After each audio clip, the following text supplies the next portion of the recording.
Good evening. Hello, everybody. It's Friday night. I'm Alan. I'm here with my co-host Marty, and it's time for an episode of Heavy Metallurgy. Marty, how are we doing this Friday? I'm doing well. It's been a long homework session this week. I don't want to complain and bitch, but I have been ever since anybody's logged on with me this evening. So I'm going to complain and bitch just a little bit. But yeah, it's been interesting. It's been an interesting dive into SAXON for me this week.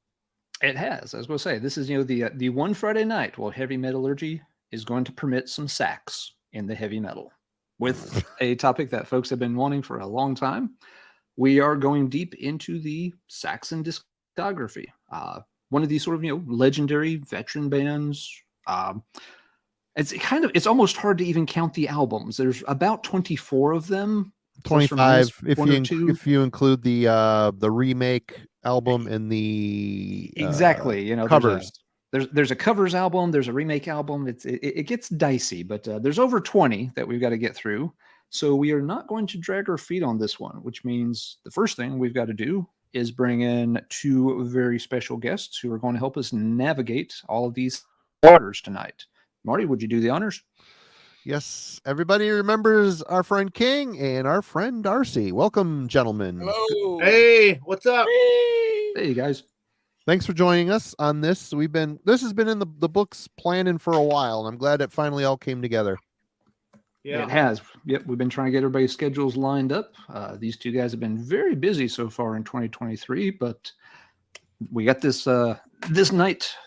Everything fell into place, and so tonight's the night that yes, we go deep. But everything going well, fellows? Yeah, absolutely. Yeah. Rocking and rolling, brother. I've been like Marty, man. I've been listening to my SAXON always. Haven't we all? Fine tuning. Well, and we all had to listen to Marty in the green room complaining. So now I can't wait to hear what he's got to say about all this. But yeah, it's mostly good, mostly. Okay, well, we'll see. We'll see. Yeah. I mean, with a catalog like this, yeah, the SAXON's been around a long time. They've had, like most bands this old, they've had their ups and downs and their twists and turns. And tonight we're going to start at the beginning and work through the whole bloody thing, whatever it takes. So I will just say real quick, we want to cover first, please. Yep, yes. They formed in 1975 in Barnsley. They've been a band for 48 years, which is amazing, absolutely amazing. 25 full-length albums. That's all I wrote down for history. I figured, you want to look, you can go on Wikipedia just like I normally do. And there was so much stuff there, and I had so little time. I said, that's the cut and dry. And these other fine folks here know way more about this band than I do. So, but don't forget they were called Son of a Bitch at first, and that probably would have. Whoops. Oh. Well, he said son of a bitch. He was gone. You kept him out. We had nothing to do with that. The YouTube police are getting they're getting tough. Looks like King's signal dropped, but he'll hop back on here in just a second. He's reconnecting now. You say son of a bitch, and all of a sudden you disappear. Yep. We thought Boom. the YouTube cop took you out.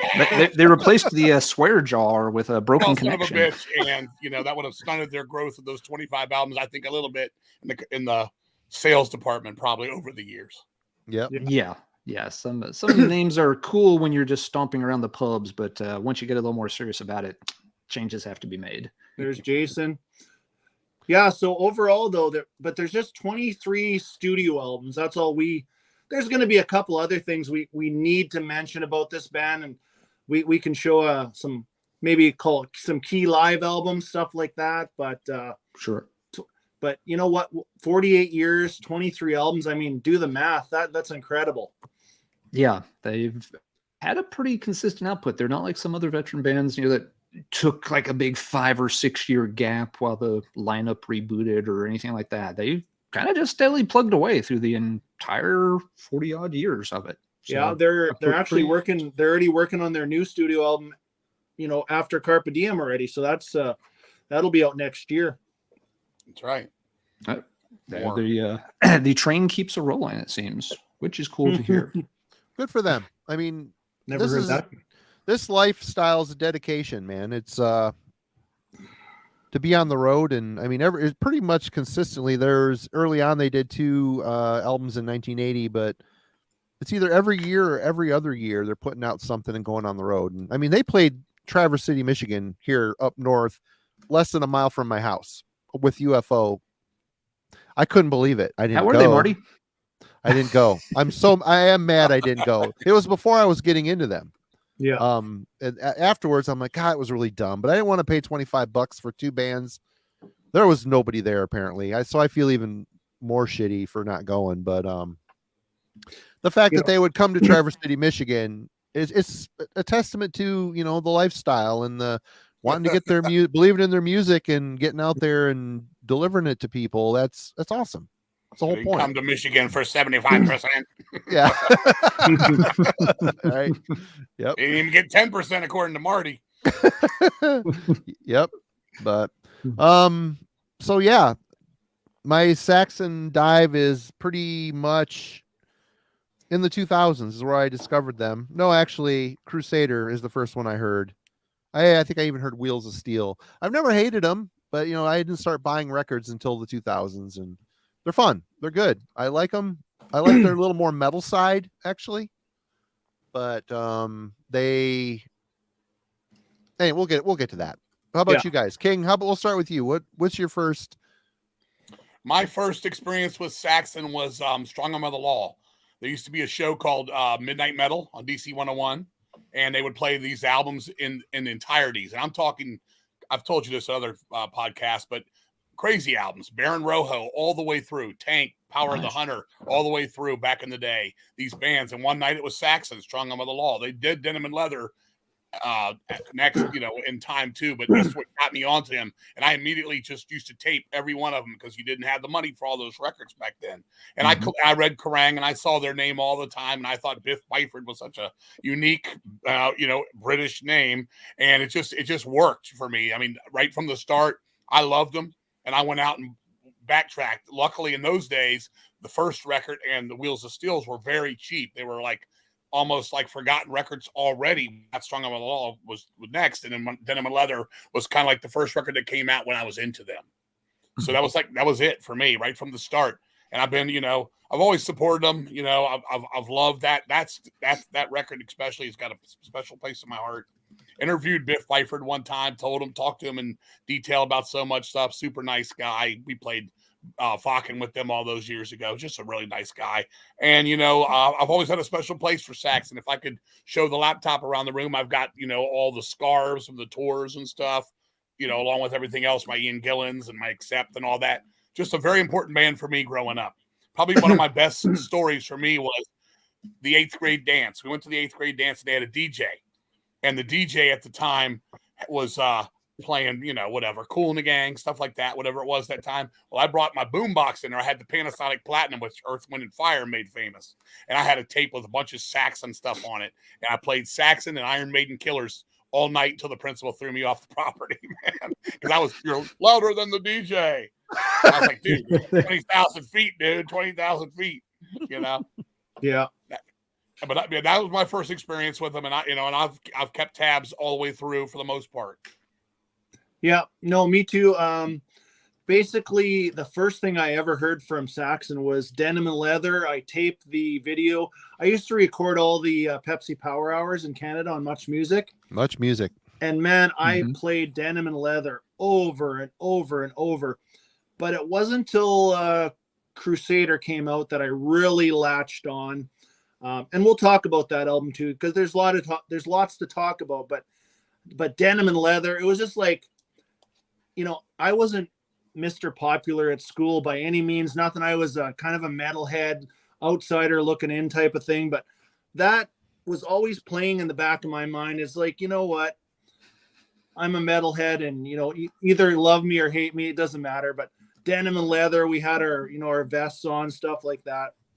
But that was my first experience with Saxon, and it was just, honestly, we'll talk about the riff, but the riff always grabs me with Saxon, and I'll throw that in there as I go along. I don't want to give too much away, but that was my first experience probably around the end of 81, start of 82, and then kind of I did lose track of Saxon a bit, and I'll talk about that when we get there. But then I, hopped back on the bus again. But how about you guys? How about you, Alan? Let's see. When I started getting interested in new wave of British heavy metal, my problem was it was about 10 years after the fact. And so there were just very few albums to be found anywhere. Saxon ended up being one of the first bands I could find albums for because since they had been a more popular band on a bigger label, it was a little easier to dig their up when you went to record shows and stuff like that. And they were really cheap albums. They were not expensive at all to pick up, like you said, King. So yeah, some of the first new wave of British heavy metal albums I found were things like Denim and Leather, The Eagle Has Landed. So yeah, I picked those up, and they were one of the first bands I got to hear multiple albums by when I started to explore the genre. So I knew a lot of their early stuff quite well, and then yeah, I missed a big period of their history. Got back on board at a later point, and then also kind of phased back out at another point. So yeah, parts of their catalog for a long time. Other parts have been new over the past month or so since we first lined up this date. But yeah, a very solid band for the most part. They've got peaks and valleys to go through, but it's certainly a legacy band and one I've kept tabs on for the better part of 3 decades now. Marty, what was your first Saxon experience or exposure? This $7, maybe. Say that looks awesome. I've heard of Saxon. I've heard Denim and Leather. I'll check it out, and I like it.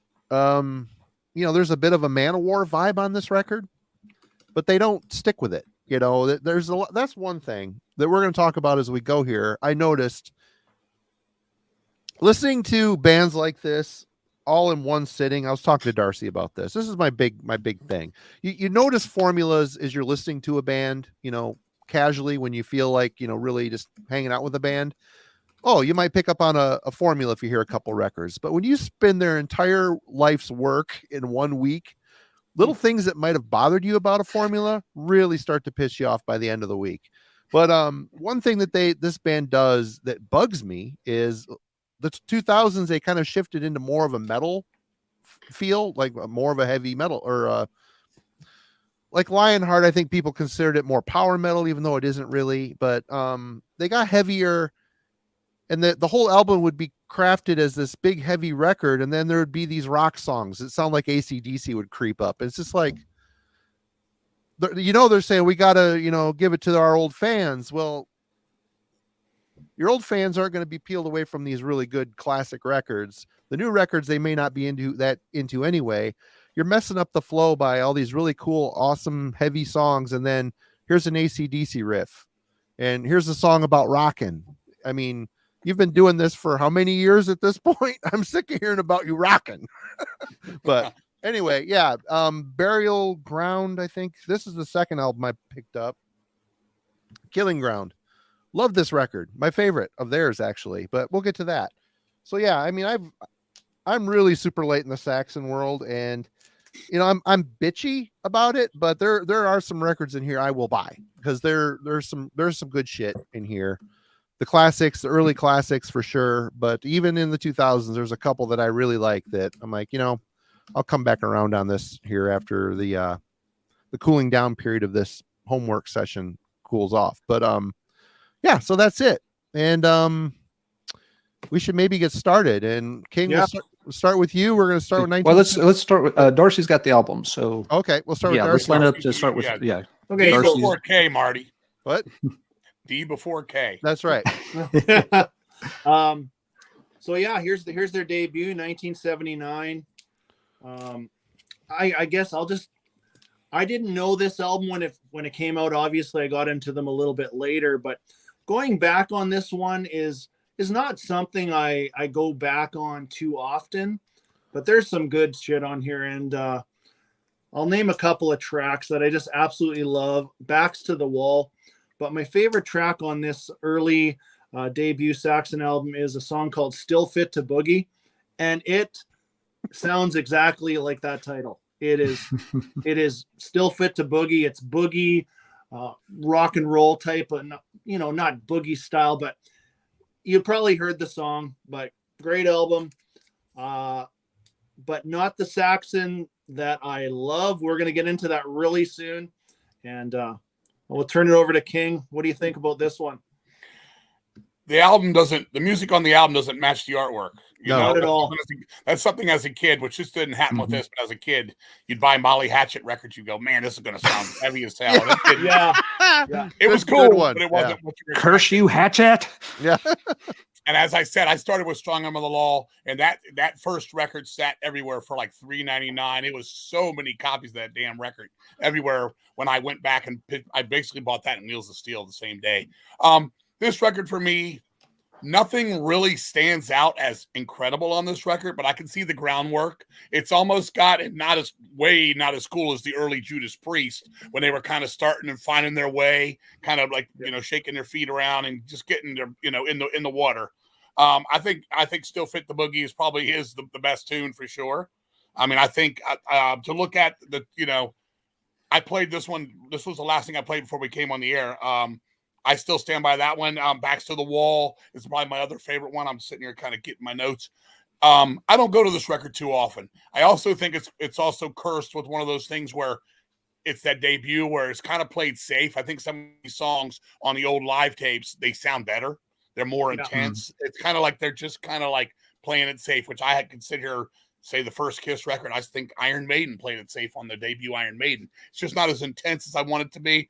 And it was a good start, but on the radar record meter, I would go straight up 5 out of 10 for me. I enjoy it, but I never play it. I just don't. Yeah, no. Couple standout tracks for me, and that's about it on that one. Right. How about you, Alan? Yeah, I'm pretty much in the same boat. It's an okay start. It's kind of inauspicious. It's a short album. It comes in under 30 minutes. There's a few different kind of tracks for them. Frozen Rainbow is kind of this, longer sort of 70s epic hard rock thing that's at least interesting. They didn't really do that. Still Fit to Boogie is good. Backs to the Wall is the one song that stayed in their set list. As far as I know, it still shows up in their set list pretty regular. It's the one song from this album that has consistently gotten played live over the years. Yeah, the Remembrance. And besides that, Stallions of the Highway kind of shows signs of what they're going to move to in the next couple of albums. So it's not a bad album, but like the other guys have said, there's not a ton here that really stands out much. So I put in that. I give it kind of the C or C plus grade, where it's average, maybe it's slightly above average.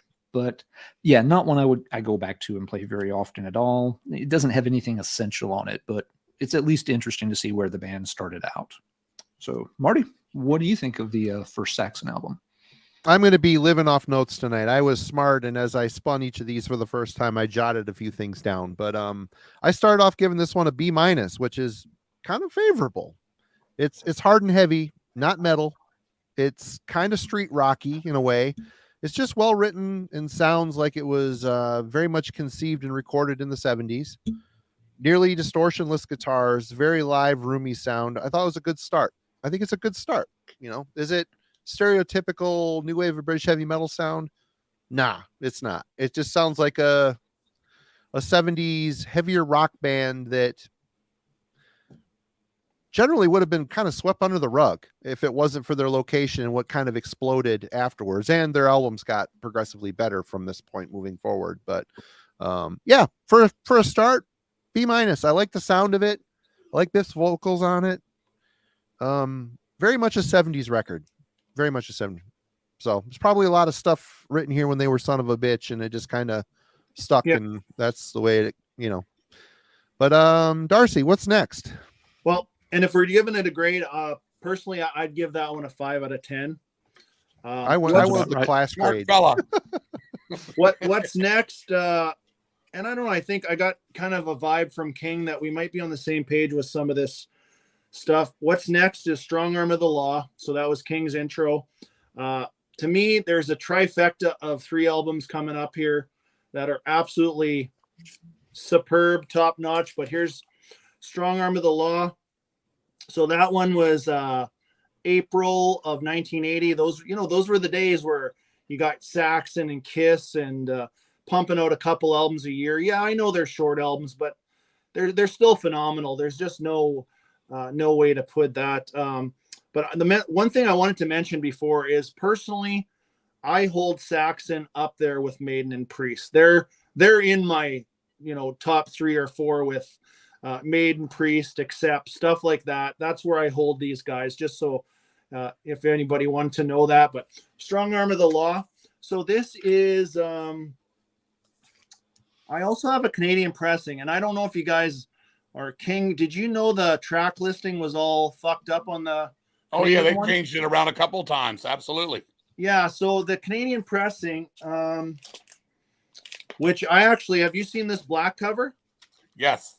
Okay, so this is the Canadian pressing, and they actually started off with Dallas 1 p.m.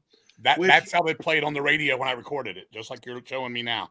Yeah, but in my mind, I like the European track listing. That's the one that's, as soon as I press song 1, I know what's next in my mind. But I always like this cover too. I don't know why what the deal with that is, but anyways, there's some killer tracks on this, and I'm gonna give this a 10 out of 10 right now. I'll give it an 11 out of 10 if you want, but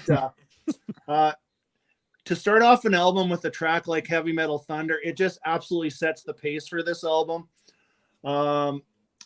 There is just actually one of my favorite deep tracks, if you want to call it, is called Taking Your Chances. Love that track. 20,000 Feet, Hungry Years. And then you got tracks like, of course, Dallas 1 p.m. On the European is the closing track, which to me, I think it's a really decent spot for it. Versus that Canadian track listing. But this is one of those 37-minute albums of 8 tracks of no wasted space, no wasted song. Absolutely love this album. 10 out of 10. I have a quick question. Yeah. Wasn't Wheels of Steel before Strong Arm of the Law? Or did? Yeah. Oh, you know what? Yeah. They came out the same year. You know what? Yeah, but he's right. Wheels was second. It's okay. We'll go 3-2. Yeah. You got your Byford before you biff. You're all right. Yeah. So you're absolutely right. I had him in the wrong order, and you're right. This one, you're still a smart fellow, because that's a fucking 10 out of a 10 record. That's one of the most important records for me growing up. That's the early days of speed metal on there. You look at 20,000 Feet. That's the early days of speed metal right there. Absolutely. We played a show with the band Benediction from England, and I was talking about Saxon the whole night, and we were just talking about how influential that 20,000 Feet especially was, especially the version on the first live album. But this record, as you said, it's perfect. It's perfect down the line. I love everything about it. The production is simple but effective, and the artwork is effective too. It has that classic look, especially with the black backdrop. I prefer it myself.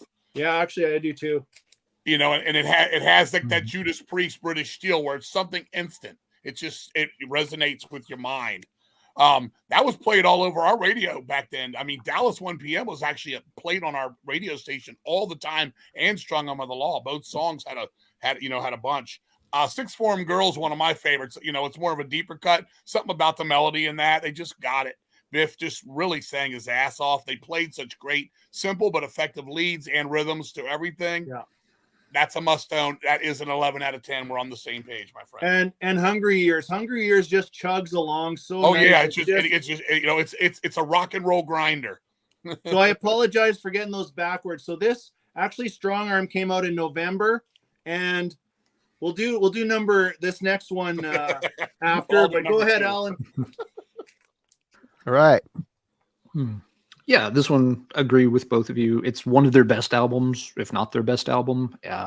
Really strong. Shows, again, basically in less than a year, going from the self-titled to, Wheels, and then this one. The band really gained momentum really fast. They found their sound, and they started nailing it really, really quickly. 20,000 Feet, of course, is classic. Lots of good tracks.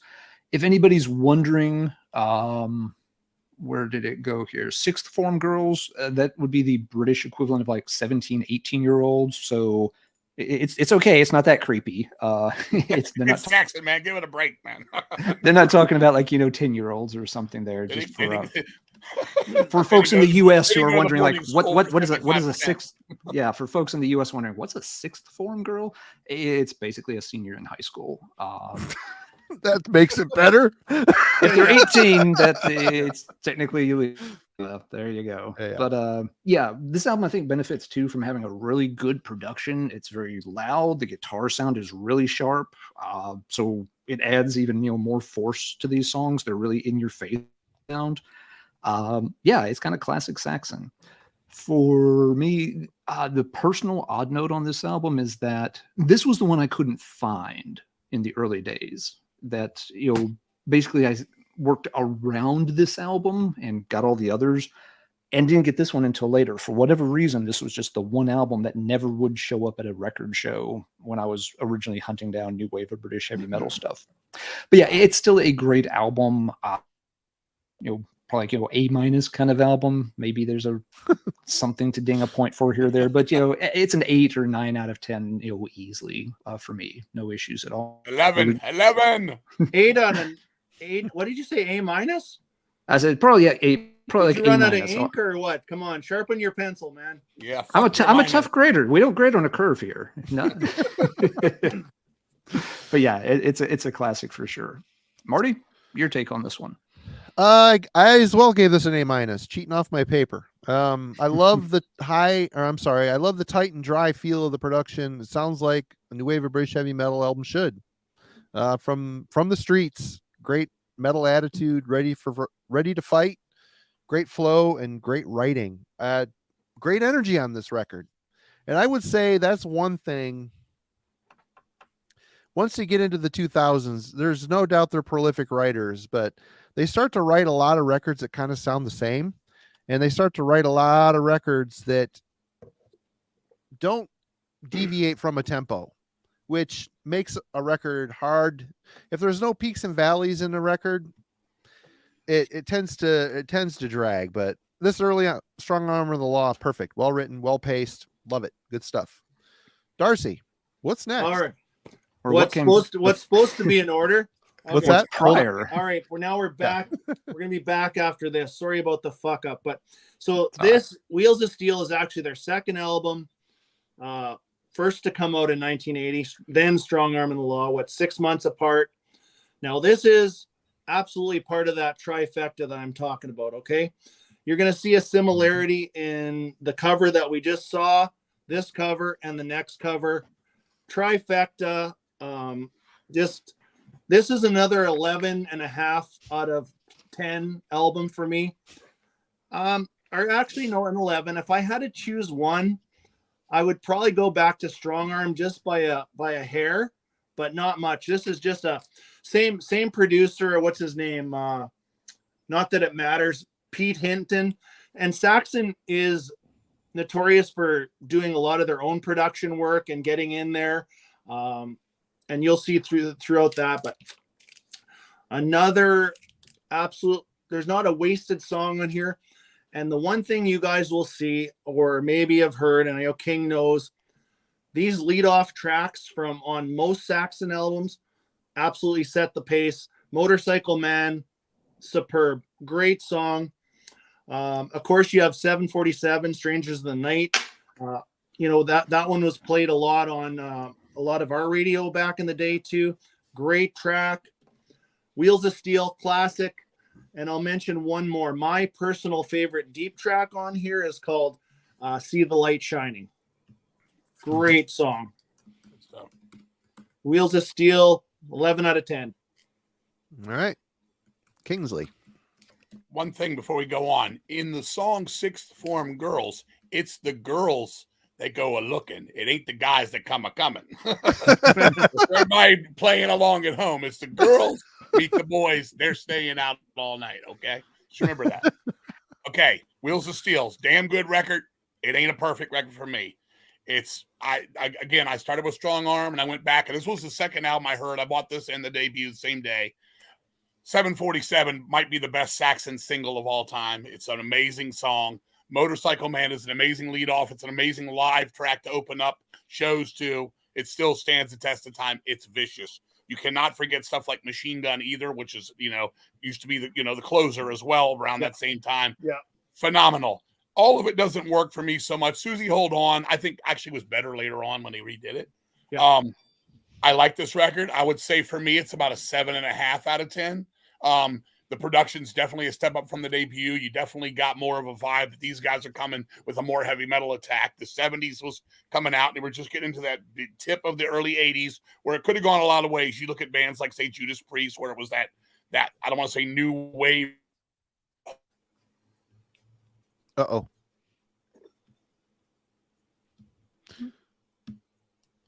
Nope. I'm still here. There you go. There you go. Yeah, I don't know what's going on. Biff. Small glitch. 7.5 out of 10 is as high as I can go for it. I do enjoy it a lot.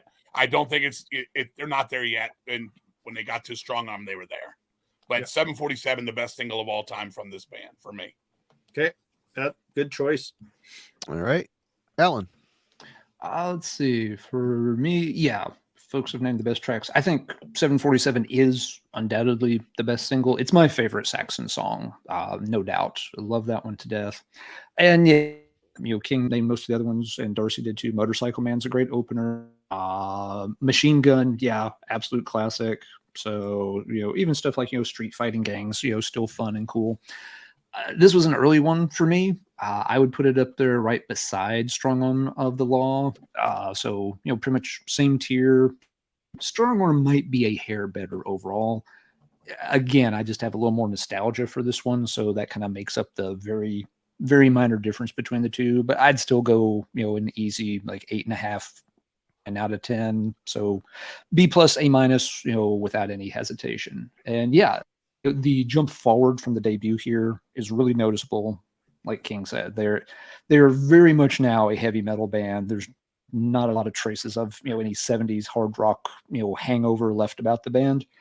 They're now a force leading the new wave of British heavy metal by the time this album hits big. Marty, what do you think of this one? I graded this one a B minus. Classic album classic album with some well-written bangers. Sound and songs are a snapshot in time of the scene. Very enjoyable, though feels a bit like a transition from the first album into the better third album. So that's what I had. I just see in the comments real quick, DG Charles, banned for saying new wave. I didn't call Judas Priest new wave.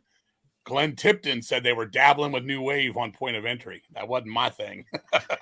I like new wave, but not with my heavy metal.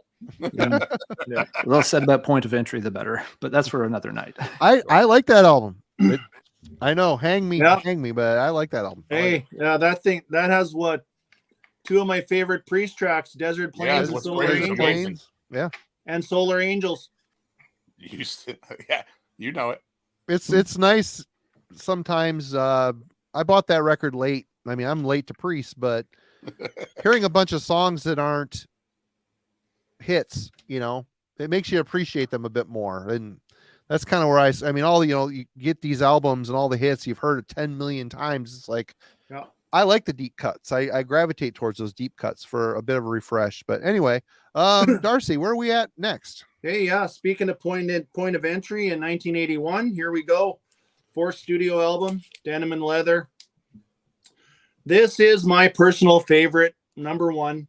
But the two I mentioned that we talked about prior to this, there's not a lot separating these for me, but this is the one where I heard Denim and Leather first. That was the first video.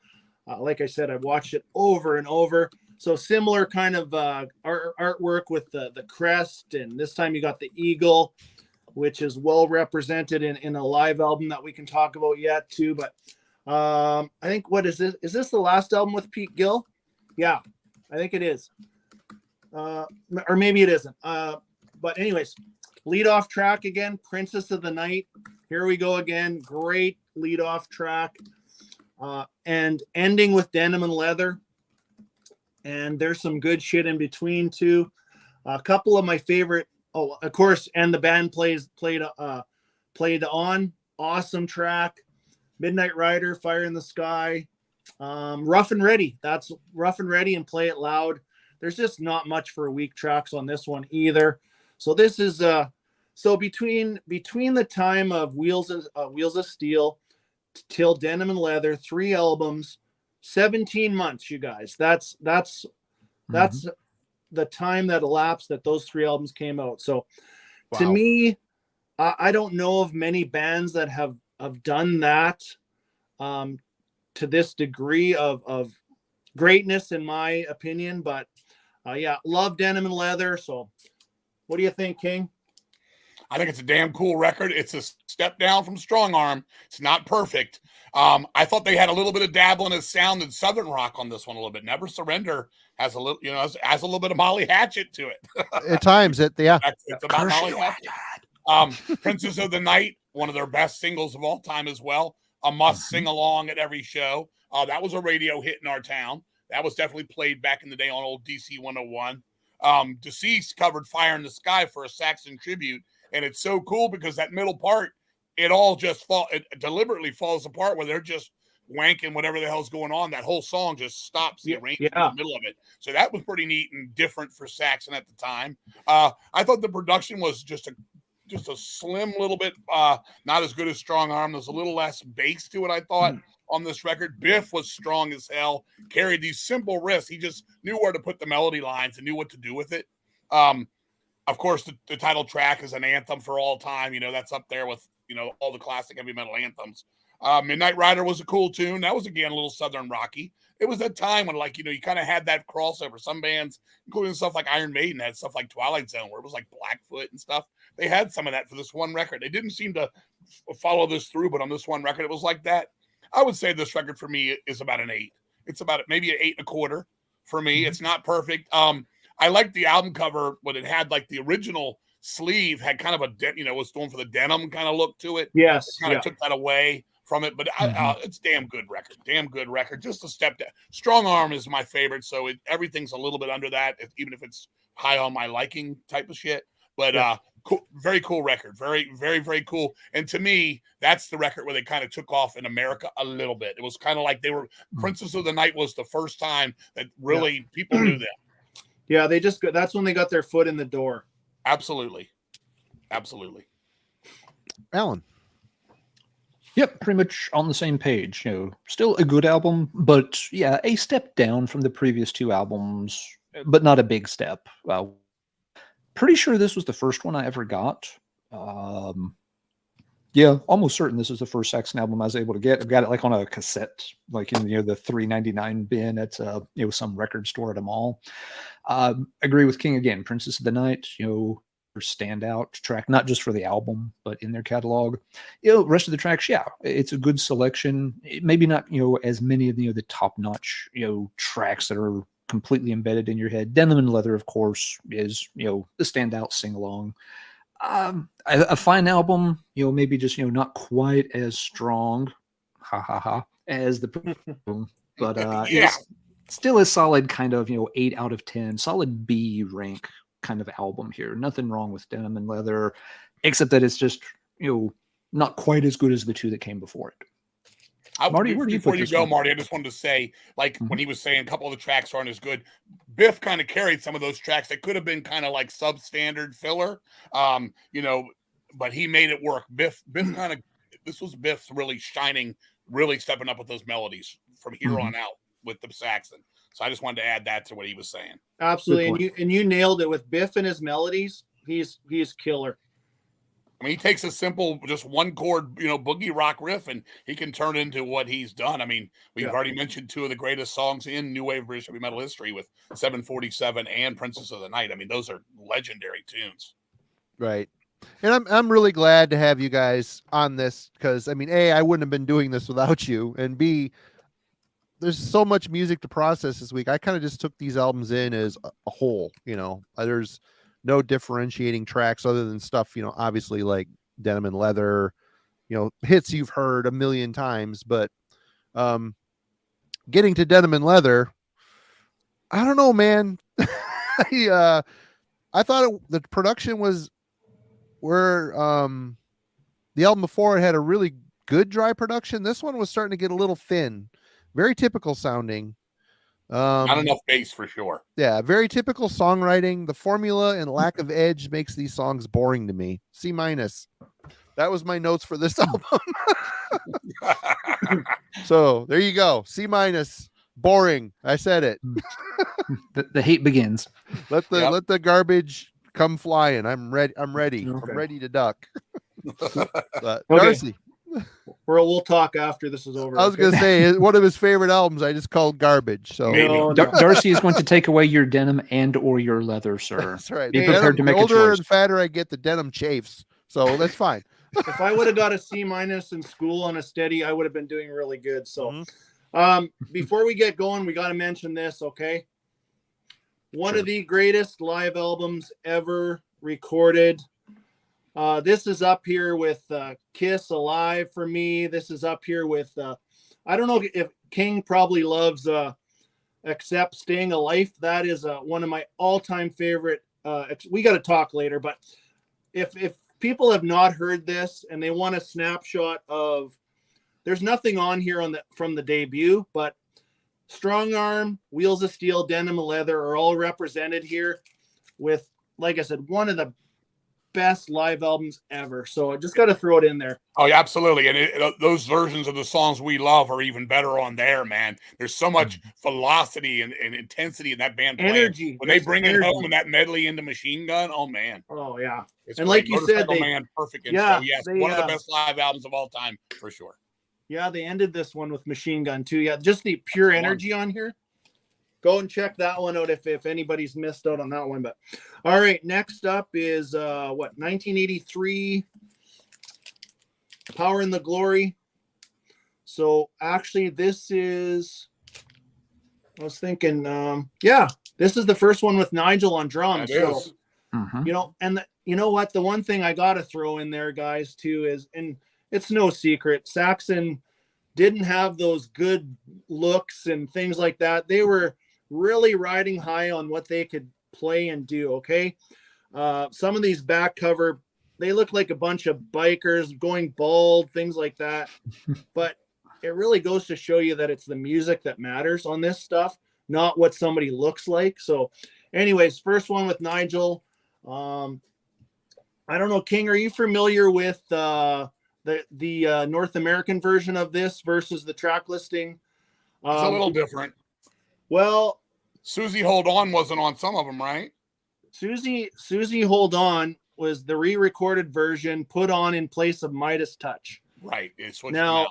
I believe Midas Touch did not make it to North America because of, the Midas tire bullshit or whatever. Maybe so. I think that's why. And it's too bad because Midas Touch is one of my favorite tracks. Wow. Yeah. I mean, we definitely heard it. We, by then we were all, at least you and me are the same age. We were digging, we were finding, we knew B-sides and all that shit. So we had it. You had the Canadian press, which is cool. Yeah. So yeah, I got, so I got the European, here's the actual European track listing. So that's the one I go on because I can't really listen to this album without Midas Touch. I can listen to it without Susie Hold On, no problem. Nothing against the song, but you know what? I would give this album, I'm gonna say probably a 6 or a 7, possibly. It's not super strong, but it does have some really good tracks on it. To me, it's got one of the typical Saxon songs on Where We Rock. Marty had mentioned, we know you guys rock, and they do a lot of rocking, okay? But they remind you repeatedly over the years. We're still rocking, by the way. Yeah. Great closing track. The Eagle Has Landed. It's something they never did a song quite that long yet, and that very cool intro. Great track. Like I said, Midas Touch. Love the track, and I'd probably go with. Sorry, Alan. Maybe Warrior. That's a decent track too. But overall, not one of my favorites, but I definitely don't hate it. Probably, like I said, a 6 or a 7, maybe. All I can say is, does this Don know how to rock? Man, when that was the first tune I heard on the record. It was the single, or at least it was the radio play for that one. Now, You're talking about Saxon looks like the back of a sheep's ass when it comes to looks. That's true. They were also on what the hell do you pronounce that? Carrera Records. Nobody knew who the fuck that label was. Their promotion was terrible. Now they could get the records into the store, but they wouldn't do anything outside of that. I mean, I know Saxon would come out and play, like do shows in America, but they would always seem to get like stuck on these bills, great bills looking back and stuff. They do Iron Maiden tours, but they'd only be playing like a third of the country, and then they'd put some horse shit like Tony Hatch would get the whole tour. So it was crazy because Saxon was better than that. But I will say this is when King Biscuit Flower Hour, for anybody that's listening knows that, was an FM radio show in America. They did an amazing show from this one. And that's where I keep saying that we didn't come all the way for 75%. One of Biff's types of things. That's where I first got that, and that's where Nigel Glockler did that first drum solo that made me one of my favorite drummers. No knock on Pete Gill, who's amazing. I think this record's better than Denim and Leather, personally. Okay. I think the songs are stronger, and I mean, October 31, my side band, we've been playing the song "Power and the Glory" as the last song at our shows as the anthemic, bring it all home forever. That's one of the greatest songs in the history of heavy metal to me. It's amazing. It's just vicious as hell, and it's very important in my life. Looking at the Red Line, I mean, the riff on that, Warrior, somebody over here is talking about how great that was. You're goddamn right. Warrior's cool as hell. So is Nightmare. I mean, this whole, there's nothing on here I don't like. Now, I got the Susie Hold On, the first one up, but I heard Midas Touch, and all that's great. Susie Hold On's better on this. It's definitely, they're like, hey, Saxon, give us your Ricky Springfield number. So they gave this real, this is our lightest song kind of thing. And it seemed out of touch. Like you're saying, you have a rhythm to the record. Mine was Susie Hold On. Unfortunately, wasn't Midas Touch. Midas Touch kicks Susie's ass 7 days out of the week. You know what I'm saying? Yeah. I like this album a lot. I think it's really cool. What's his name? Ripley Scott, the big time director. Didn't he do the cover artwork for this? I do think he did. Yeah, I think he did. Yeah. That's kind of a neat little thing, and it's a cool cover. I like the offsetting of the colors on it. To me, this is when Saxon was getting out and playing more, and kind of like trying to push away from that label. I think at the time it seemed like they were just better than that. You were hoping the same thing happened to Y&T being on A&M. They were in the wrong label for heavy metal, at least in America.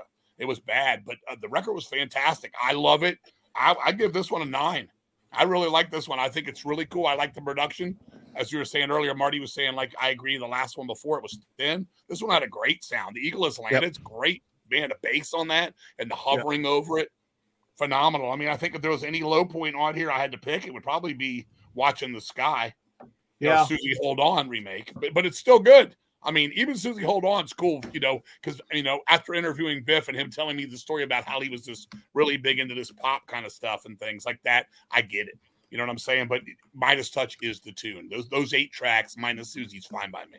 Well, and I like it a lot. 9 for me, a 9. It's definitely got the most atmosphere out of any album so far is Power and the Glory. They're getting deeper, for sure. Yeah, definitely. Alan. On this one, I'm pretty much on the same page with King. I think it's a really, really strong album. I've always liked it a lot. King reeled off all the really good tracks, but Warrior is great. There's only 8 to choose from, Al. Red Line is super catchy. Power and the Glory, yes, that's an all-time anthem. This Town Rocks. It may be the kind of the same generic theme, but it's a really good song in that style. Watching the Sky isn't bad. So it's an album that's chock full of stuff. It is an album I've noticed gets kind of a split opinion. There are folks like, King and myself who really dig this album and rank it really high. There's also a lot of people that seem to crap on this album, and I have never really fully understood why. Some people complain about the sound, and I don't think it's that bad at all. No, it definitely improved. Some people are whining that they feel like the band is already going off into some kind of other direction here. And this is a little different than what they've done over the past couple of years, but this is not, they haven't wandered into, hairspray glam AOR territory yet. It's not a flat out, power metal thing. It's still Saxon at the core. Like, King said just a minute ago, it's Saxon, growing, and, going a little deeper maybe, but they're doing it really, really good. I really think it's their first full-on heavy metal record. Even when Strong Arm of the Law and stuff, there was still a lot of rock and roll. This one's pretty goddamn heavy metal, start to finish. Yeah, it is. Yeah, total atmosphere too, for sure. Yeah, if people are dunking on this one because they don't like the cover image so much and they think the production's bad, get over yourselves and listen to the actual songs, because there's a lot of really, really good stuff on this album. This one, I would rank it, as one of their best and arguably their best. A- kind of album for me. B, like, the 8.5, 9 out of 10 kind of range. I've always liked this one, and I don't get the hate. If you don't like the album, that's fine. When people complain about this album, they seem to really nitpick about strange things that I just don't hear at all. Sometimes you get why people don't like an album. Other times you're just like, what are you listening to? And yeah, there's for plenty me, of Saxon albums to come that you could say that to, but this one's Saxon. Mhm. yeah, exactly. Yeah, it's always like, are you sure you weren't wanting to talk about one of the albums that came about 5 years later? Did you get your titles Maybe mixed my up or records? something? I don't know, but yeah, last day, and this right here, boys and girls, is why you always take Metal Archives with a grain of salt. They have this album, the reviews put this 20% lower than an album that's going to come 2 or 3 down the line when the band has fully switched into we want to be rock star mode. 20% lower than one of the albums that's coming up that's usually widely derided as Saxon having jumped the shark. So yeah, that right there tells you everything you ever need to know if you venture into Metal Archives reviews. You got to be real careful picking through people's opinions on there. Yeah. So I have said enough. Marty, I get the sense you may be closer to Darcy on this album than King and I, but that's okay. Power and the Glory. Fuller production and marginally better songs in their own lane with little care of progression or songwriting excitement. Mid-paced, heavy rock, C+. That's what I put. That's my note. I'm the cleanup crew, everybody. I listened to these albums. Damn, I did the work, but I knew the people I would be talking with would have a hell of a lot more insight and knowledge and love for this catalog. So, cleanup crew has spoken. Darcy, what's next? Well, first of all, before we go forward, I'm going to retract my 7 because it's an 8. I'm sorry. I really I fucked up there, but that album is an 8, and we'll leave it at that. Move on to. I'm sticking with C+. No, Just say it. C+. Marty, Final someone answer. later on is going to take away your power and or your glory. That's right. That's fine. Be prepared to make a choice. I have none left at the end of the week. So here we are, 1984. This is my first brand new release Saxon album that I picked up. And the cover had a lot to do with me buying this. Okay, this is when those covers even got better. But I'm going to tell you, and I'm going to show you there's 2 different versions of this track listing too. Okay.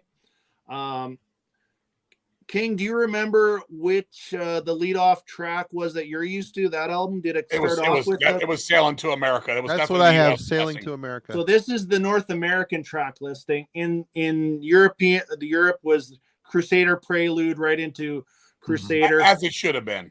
Yeah, and I know this one, the Canadian or North American one, in my mind, but I prefer the other one. But we'll just talk about the album. I've said this when I did my ranking video. I'm going to tell you this album, I think, is carried strongly by the song Crusader. Okay. It's not as good as it appears to be. The cover is fantastic. Awesome. But there is some real weak tracks on here. Dude, they do the same thing, the same bait and switch bullshit on that Dogs of War album. Looks awesome. The cover's cool, and they give you like a hard-hitting song up front, and then the rest of the album is like a limp dick for the rest of it. Save it for hour number 3, Mark. Sorry. Stop jumping notes, asshole. I'm sorry. That's Darcy's job to jump albums. But tracks that I do really enjoy. Of course, I love Crusader. I love the prelude to it. And then you got tracks like Sailing to America. They're trying to break through things like that. Then you got that Set Me Free is a cover song, right? Isn't it? Yeah, absolutely. Set Me Free. Yep. Well, Heathen from Bay Area also covered it. Yeah, Sweet. Yeah.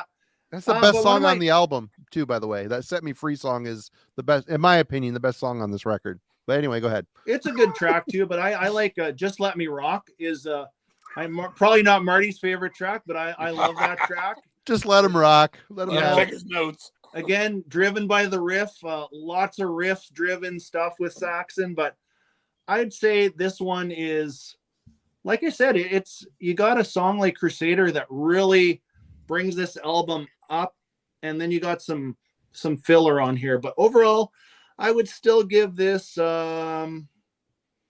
probably a 6.5. 6.5 it is. I'm gonna blow your mind. I love this record. I love like it this too. record. I hate the production. I hate the electronic drums on it, but I love the songs. I love every song on here.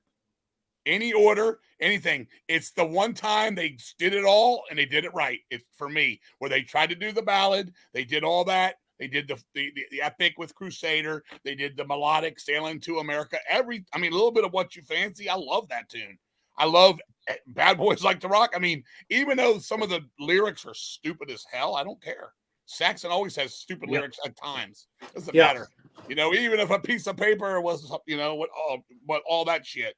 Just Let Me Rock. I just hate the production. Always have said that. I love every song. Run for Your Lives, man. What a finale chorus. That's so good. And everybody, that is a great track. Yeah. Is that on your notes, Marty? I didn't think so. I don't think you know how to spell that because I know I don't. Anyway.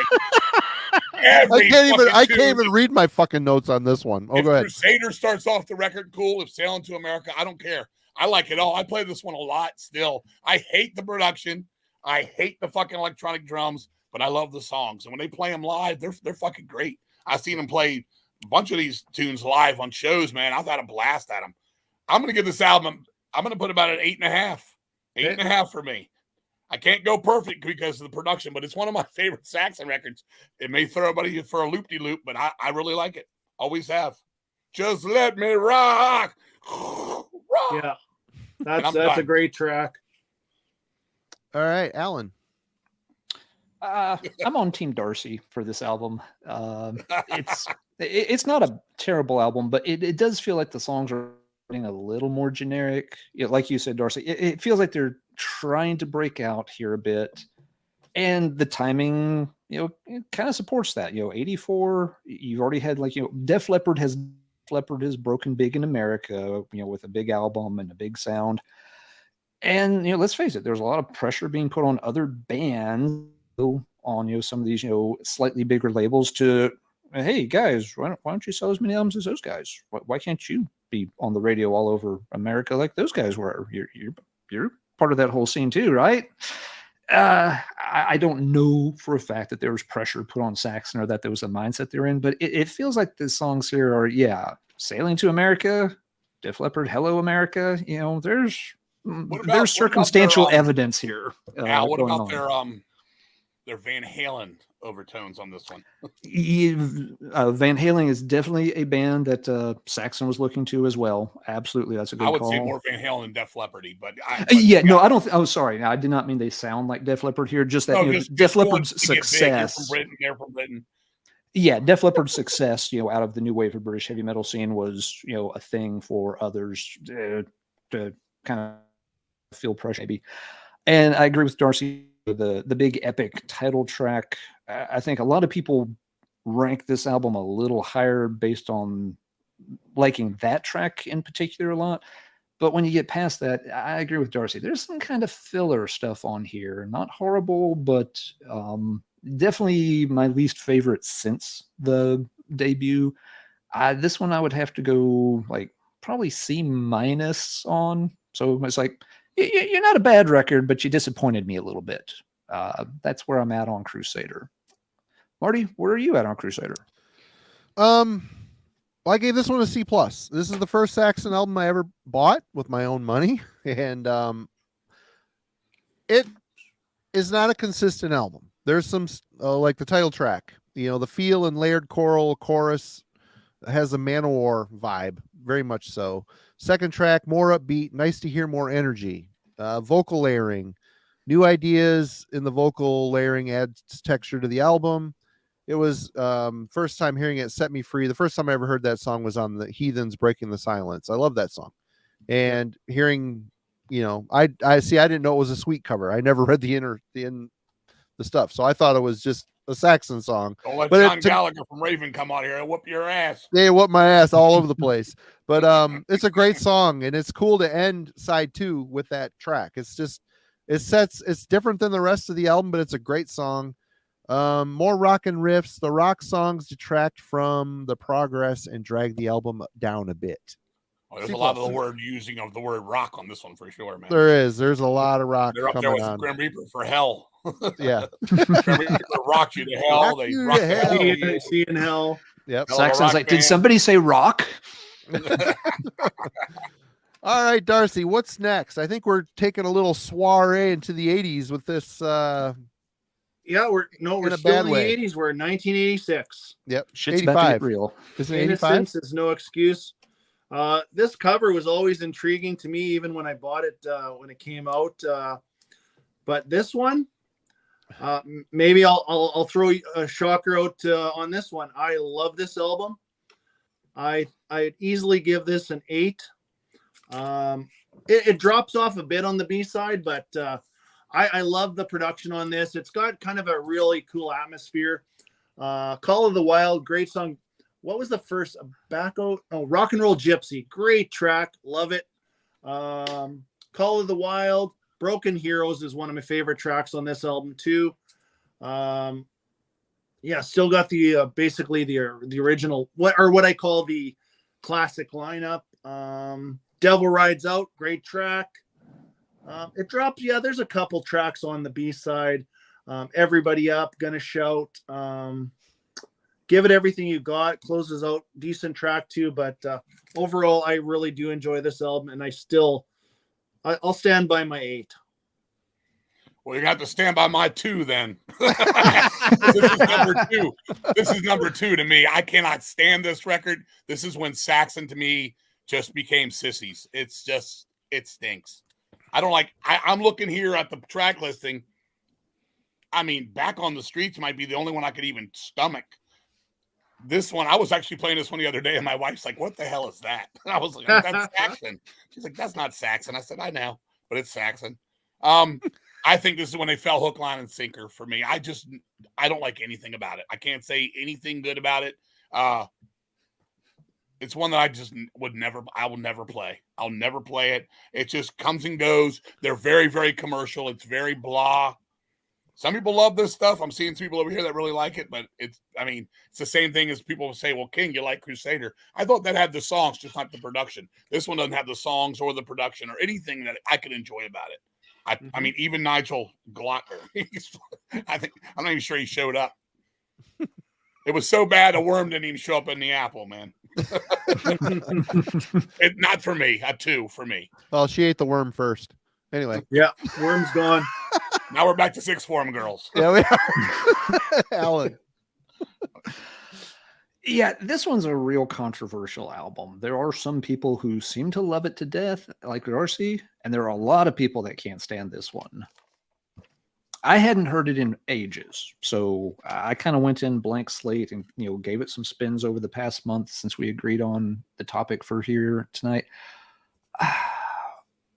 I'm of 2 minds of it. If you want to hear a heavy metal album, don't listen to this album.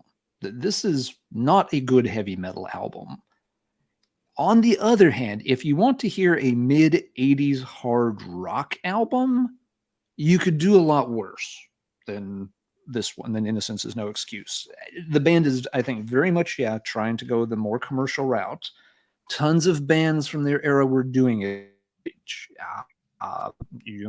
Traditional metal kind of was stalling out a bit. You either had to be an extreme band, thrash taking off, or you had to, get some hairspray and, some eyeliner and go that route to get attention. Saxon chose the latter. Not songs I'm nuts about. The one thing I would disagree with King on, I think the production actually saves this album for a lot of folks. When I hear people praising this album, they always rant and rave about the production. And it does have a pretty loud sound for what is essentially kind of a weaker 80s hard rock album. The songs sound better and a little louder and more forceful, but it's all in the production. It's not in the songwriting. It's not in the performances. It's just that the album, the way they produced it, gives it a little extra oomph that the material really needed. So yeah, if I was grading this as a heavy metal album, it would be pretty bad. If I was in the mood for, I want to hear something from the mid '80s that might or might not have involved Tony Katane's sixth form sister in a music video. Hey, innocence is no excuse. I could give it a C or C plus kind of grade. That puts it around the 6.5 out of 10. If I want to hear like a bona fide heavy metal album, I wouldn't go near this one. It would not be in the playlist at all. So I'm kind of in between. This was the first album for EMI. They finally switched labels. I wonder if EMI was, because to me, this is the one that really just doesn't sound like Saxon to me. It just, that's a good point. It's a good point. Yeah, it's a new band of this time that was doing that. It's just, I don't know. It's just weird to me. I really tried. I love the guys in Saxon. I wanted everything, but it's bad for me. It's one of their worst for me. Yeah, it's down there. It's down there. But yeah, I could see myself playing this from time to time, but I'd have to be in just the right mood to want to hear that kind of 80s arena. Some of the stuff's really leaning towards a little bit of Journey, arena rock. Absolutely, tracks. The voice is so sissified on it. I just don't like it. Yeah. So yeah, if I wanted to, if I'm thinking like, I'm in the mood for Journey, but I don't want to listen to Journey, this might be, kind of, the real spicy alternative to, playing a Journey album. That's, I'll give it that much. Marty, what do you think of The Apple and the Worm? I will say the production, I mean, nothing immediately struck me as different other than the working with a glam producer engineer. I mean, the songs are mid-paced and largely boring on this, but King says it doesn't sound like Saxon. I'm listening to it, having listened to all this crap real close to each other. It sounds like Saxon to me, but they just got that glowing atmospheric glam sheen about it, just a really atmospheric 85, 86 era MTV glam rock sound. Boring record, D+. That's what I just, yeah. Oh, I wanted this one to go away really bad. I just did. Yeah. Next one. What's next? We've got Rock the Nations, 1986. Yeah. So yeah, Innocence was 85. This is 86. Great album cover. Love this album cover. I don't love the album as much though. I'll be honest with you. It's, for me, it's one of my lower in my ranking. I would say they're kind of it's just a kind of a mishmash of songs. You got a real beauty on here called Party Till You Puke. With Elton John. Which is not great. I love the leadoff track, Rock the Nations. I love the guitar riff that opens up. And then it kind of settles down after that, but it's still a good track. Battle Cry, another rock song. We came here to rock. I don't know, just kind of, there's not a lot of balls on this one either. I think the cover, the cover gives you an impression that you're going to get this kind of metal album, and you're really not. So definitely a 4 or a 5 for me on this one. To me, it's going to have, this record has one tune that for me ends the Saxon sound, and it's Battle Cry. Yes. That's an amazing Saxon song that could have been on any of those earlier records as good. Yep. That's the tune. That tune is it. And for me, as you'll see going forward, to me, that's the end of the Saxon sound that I grew up with. That's where it's going to all start to change. Not that all of it was bad or good or anything in between. Right. That was the tune for me. I got this on cassette. I think I paid $1.99. It was like a promo of it. I put it on. I was like, I do like it better than Innocence. I'm going to give this one a 3. I'm going to give it a 4 because I love Battle Cry. I think it's an amazing tune. I love when they play it live. They need to keep that one in the set. Looking over the track, Northern Ladies, typical Biff singing to some wench on a hill type of stuff. I don't know. I'm looking at it. It's just. I'm going with Marty. He said with the last one, it's just comes and goes. You forget about it. Battle Cry stands out so much from the rest of it. So 4 for Battle Cry, 0 for the rest. So I'm going to say with a 4. And first album without Steve Dawson too. And no Steve Dawson. There you go. So actually, Biff played the bass on this album. That's right. Paul Johnson came in, but he didn't play on this album. Biff did the bass. That is correct. Yes, sir. All right, Alan. Yes, King nailed it. This album can be summed up in 2 words: Battle Cry. That's a killer track, and it is buried in a sea of crap. There's just not much. This is my least favorite Saxon album. I've got this ranked lower than anything else they ever did. And in a way, I don't think it's that far removed from some of the stuff on Innocence Is No Excuse. But the difference here is, as someone just mentioned in the comment, they'd already taken their best stab at making that kind of album. And now you're getting like their second attempt at doing that stuff. So it's not as strong. And this album doesn't have the production behind it. This album's production is really nothing spectacular at all. So there's not even that to kind of buoy it up. And it's funny because, again, a lot of the folks I see that kind of, will really hype Innocence Is No Excuse, they don't like the album before it, Crusader, and they don't like this album. But they like that one album in between, even though, there's, a gradation in sound going on between these where the band's, getting more and more into this 80s stuff. But for some reason, some folks will really latch onto that one album in between the other. But yeah, there's not much redeeming on here. One good song. There is one moment where the band still brought their A game on Battle Cry, and the rest of the album I do not like. So the worst Saxon album. We've hit rock bottom at this point. Nothing to do but rock our way back up from here. Your take. Rock the Nations. Biff, to me, his voice is changing a bit. He's sounding a little bit like Udo at times. Again, the band sonically sounds out of gas. Battle Cry, slight uptick in energy, subtle synth inclusion, which is a sign of the times. This album is utterly boring. D. Grade D. If I didn't say it, yeah. I would say D minus as well. You've got one song that keeps it out of the F bin for me. Yep. All right. On Darcy. to 1988. And my least favorite Saxon album right here. That's a big S. Yeah. And that always pissed me off too. They were very consistent with their logo, but they did this. It kind of pissed me off at the time, but I got over it. But kind of a bland cover, bland album. This is so Paul Johnson plays bass on this on this album.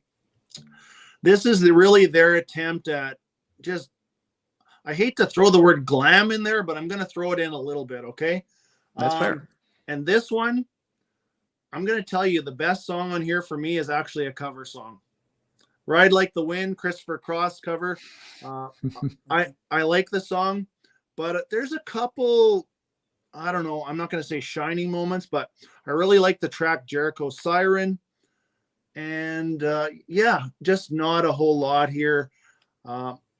88, and I'll tell you the truth, guys, in 88, I was deep into the thrash, and I couldn't give a shit about this album in 1988.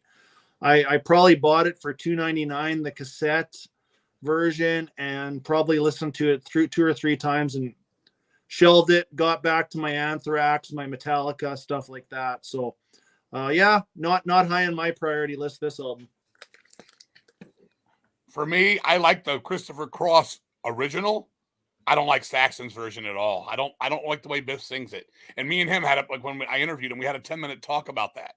I told him I was disappointed with your version, man. And he was like, "What did I do wrong to you?" I said, "You just didn't have the flavor of the voice on that one." But he was like, "I love the song. It was a great song. We needed a hit song." I don't know.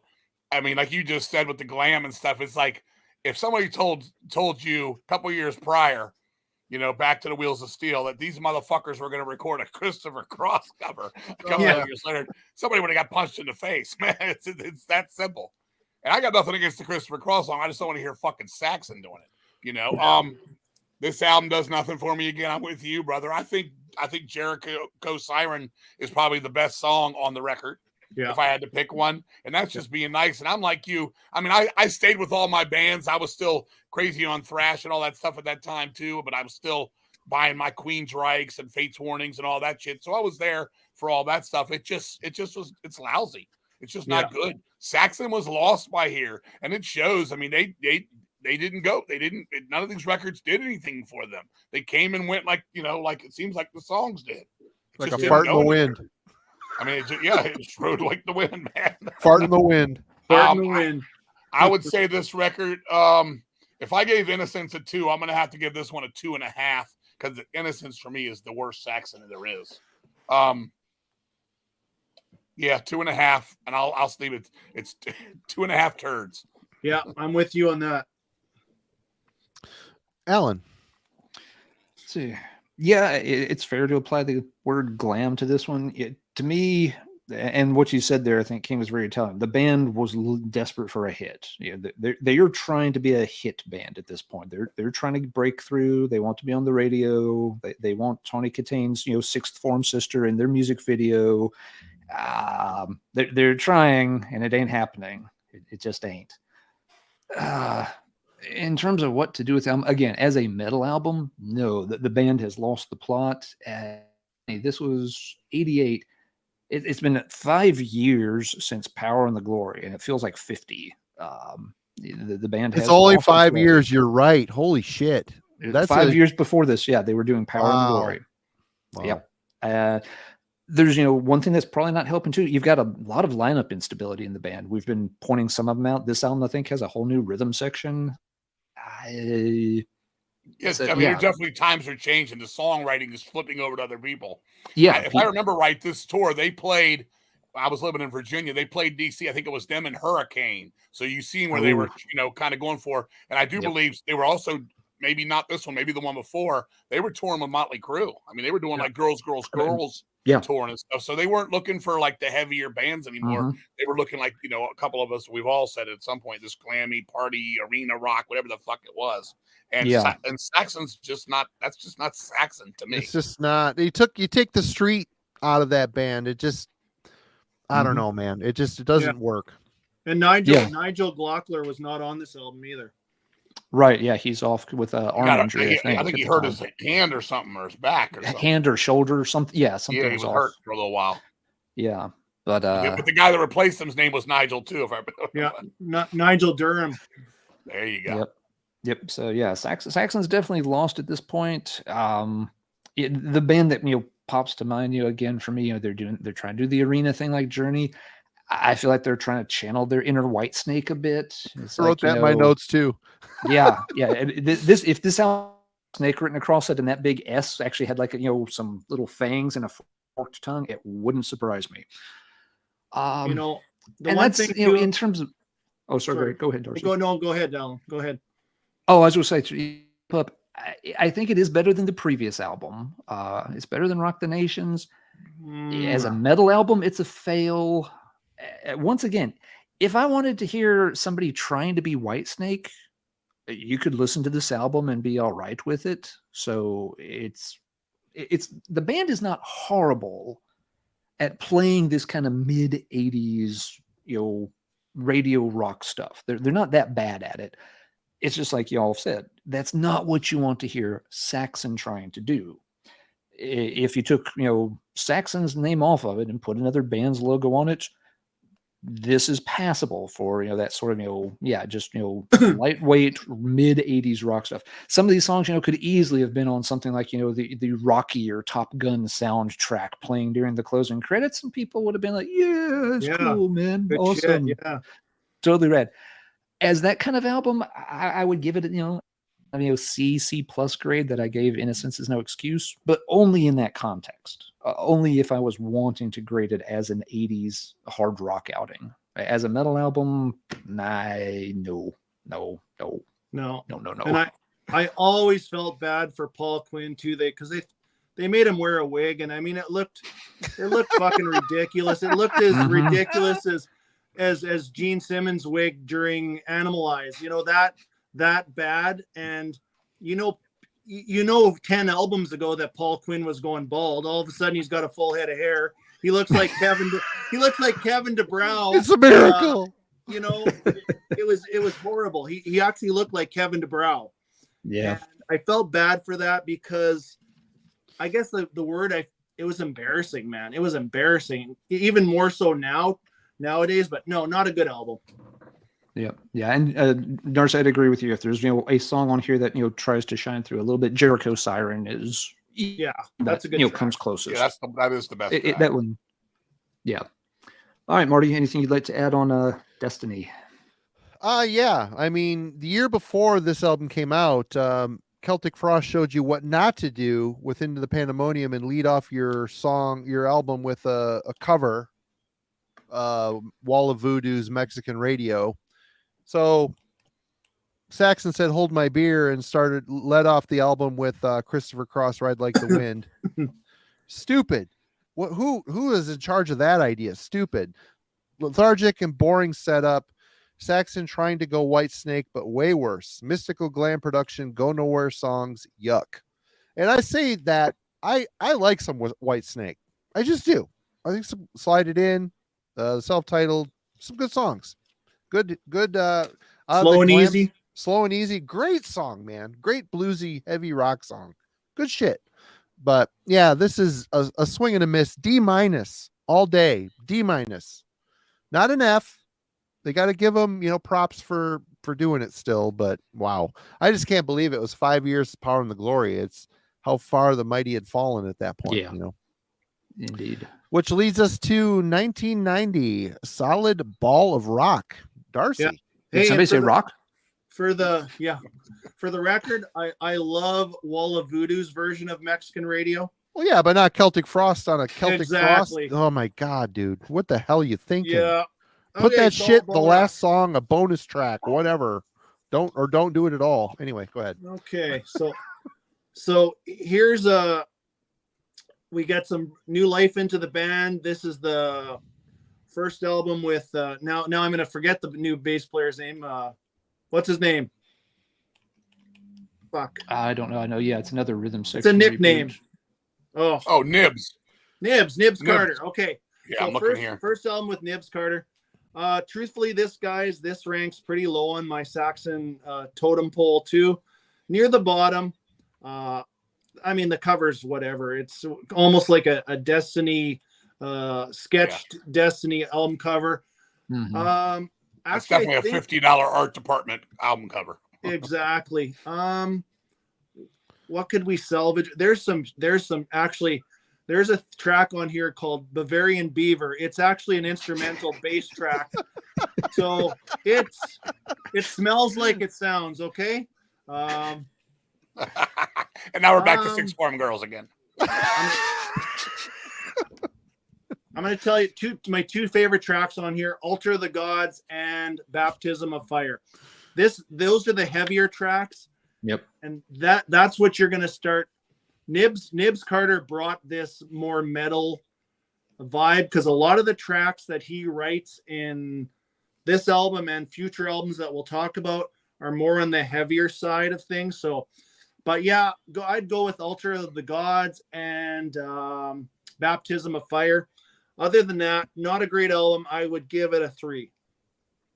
You and me are on the same page here, brother. Those are the best two tunes. Nibs brought the heavy metal back, even if it wasn't exactly the Saxon heavy metal. It was actually a little bit more intense than what they usually did. Now they were starting to get into like just pure heavy metal that didn't necessarily have the personality or the aura of Saxon, but they were getting back to heavy metal. They were like, look, dudes, this stuff you're playing sucks. You got to get back to this. And I'm reading here 6 tunes he wrote on this record for a debut. That's a lot of tunes with just his name on it. I mean, Biff stepped down on some of this, didn't even put his name next to it on some of this stuff. And like your Bavarian Beaver, it seems like they said, hey, come on and we'll give you a bass solo. So the record is better, than what they'd been doing for a few years. It's nothing special at all. You know, it's as bland as the goddamn artwork is. But you know, I do think Ultra of the Gods is the standout track of them all, and I would take Baptism second. Looking at it, I mean, you always get something from Biff that's going to, you know, again singing to the winches up on the hill, but it's just another Saxon record that came and went. That's at the end of the day. But I could definitely, with the Nibs coming in, I do feel they're coming back to heavy metal more so, and hopefully he'll, like, as we go on, he'll kick their ass a little bit harder, and they'll get back a little bit more where they were. For me, I would say a 3 on that record. Okay. Alan. Yeah, I'm on the page. This album shows a few signs of metallic life. It's like they've been in hibernation for the past 2 or 3 albums, just, you know, walking along in a complete daze. And they're starting to rouse just a bit with, and yeah, you've already named the best 2 tracks, Altars and Baptism.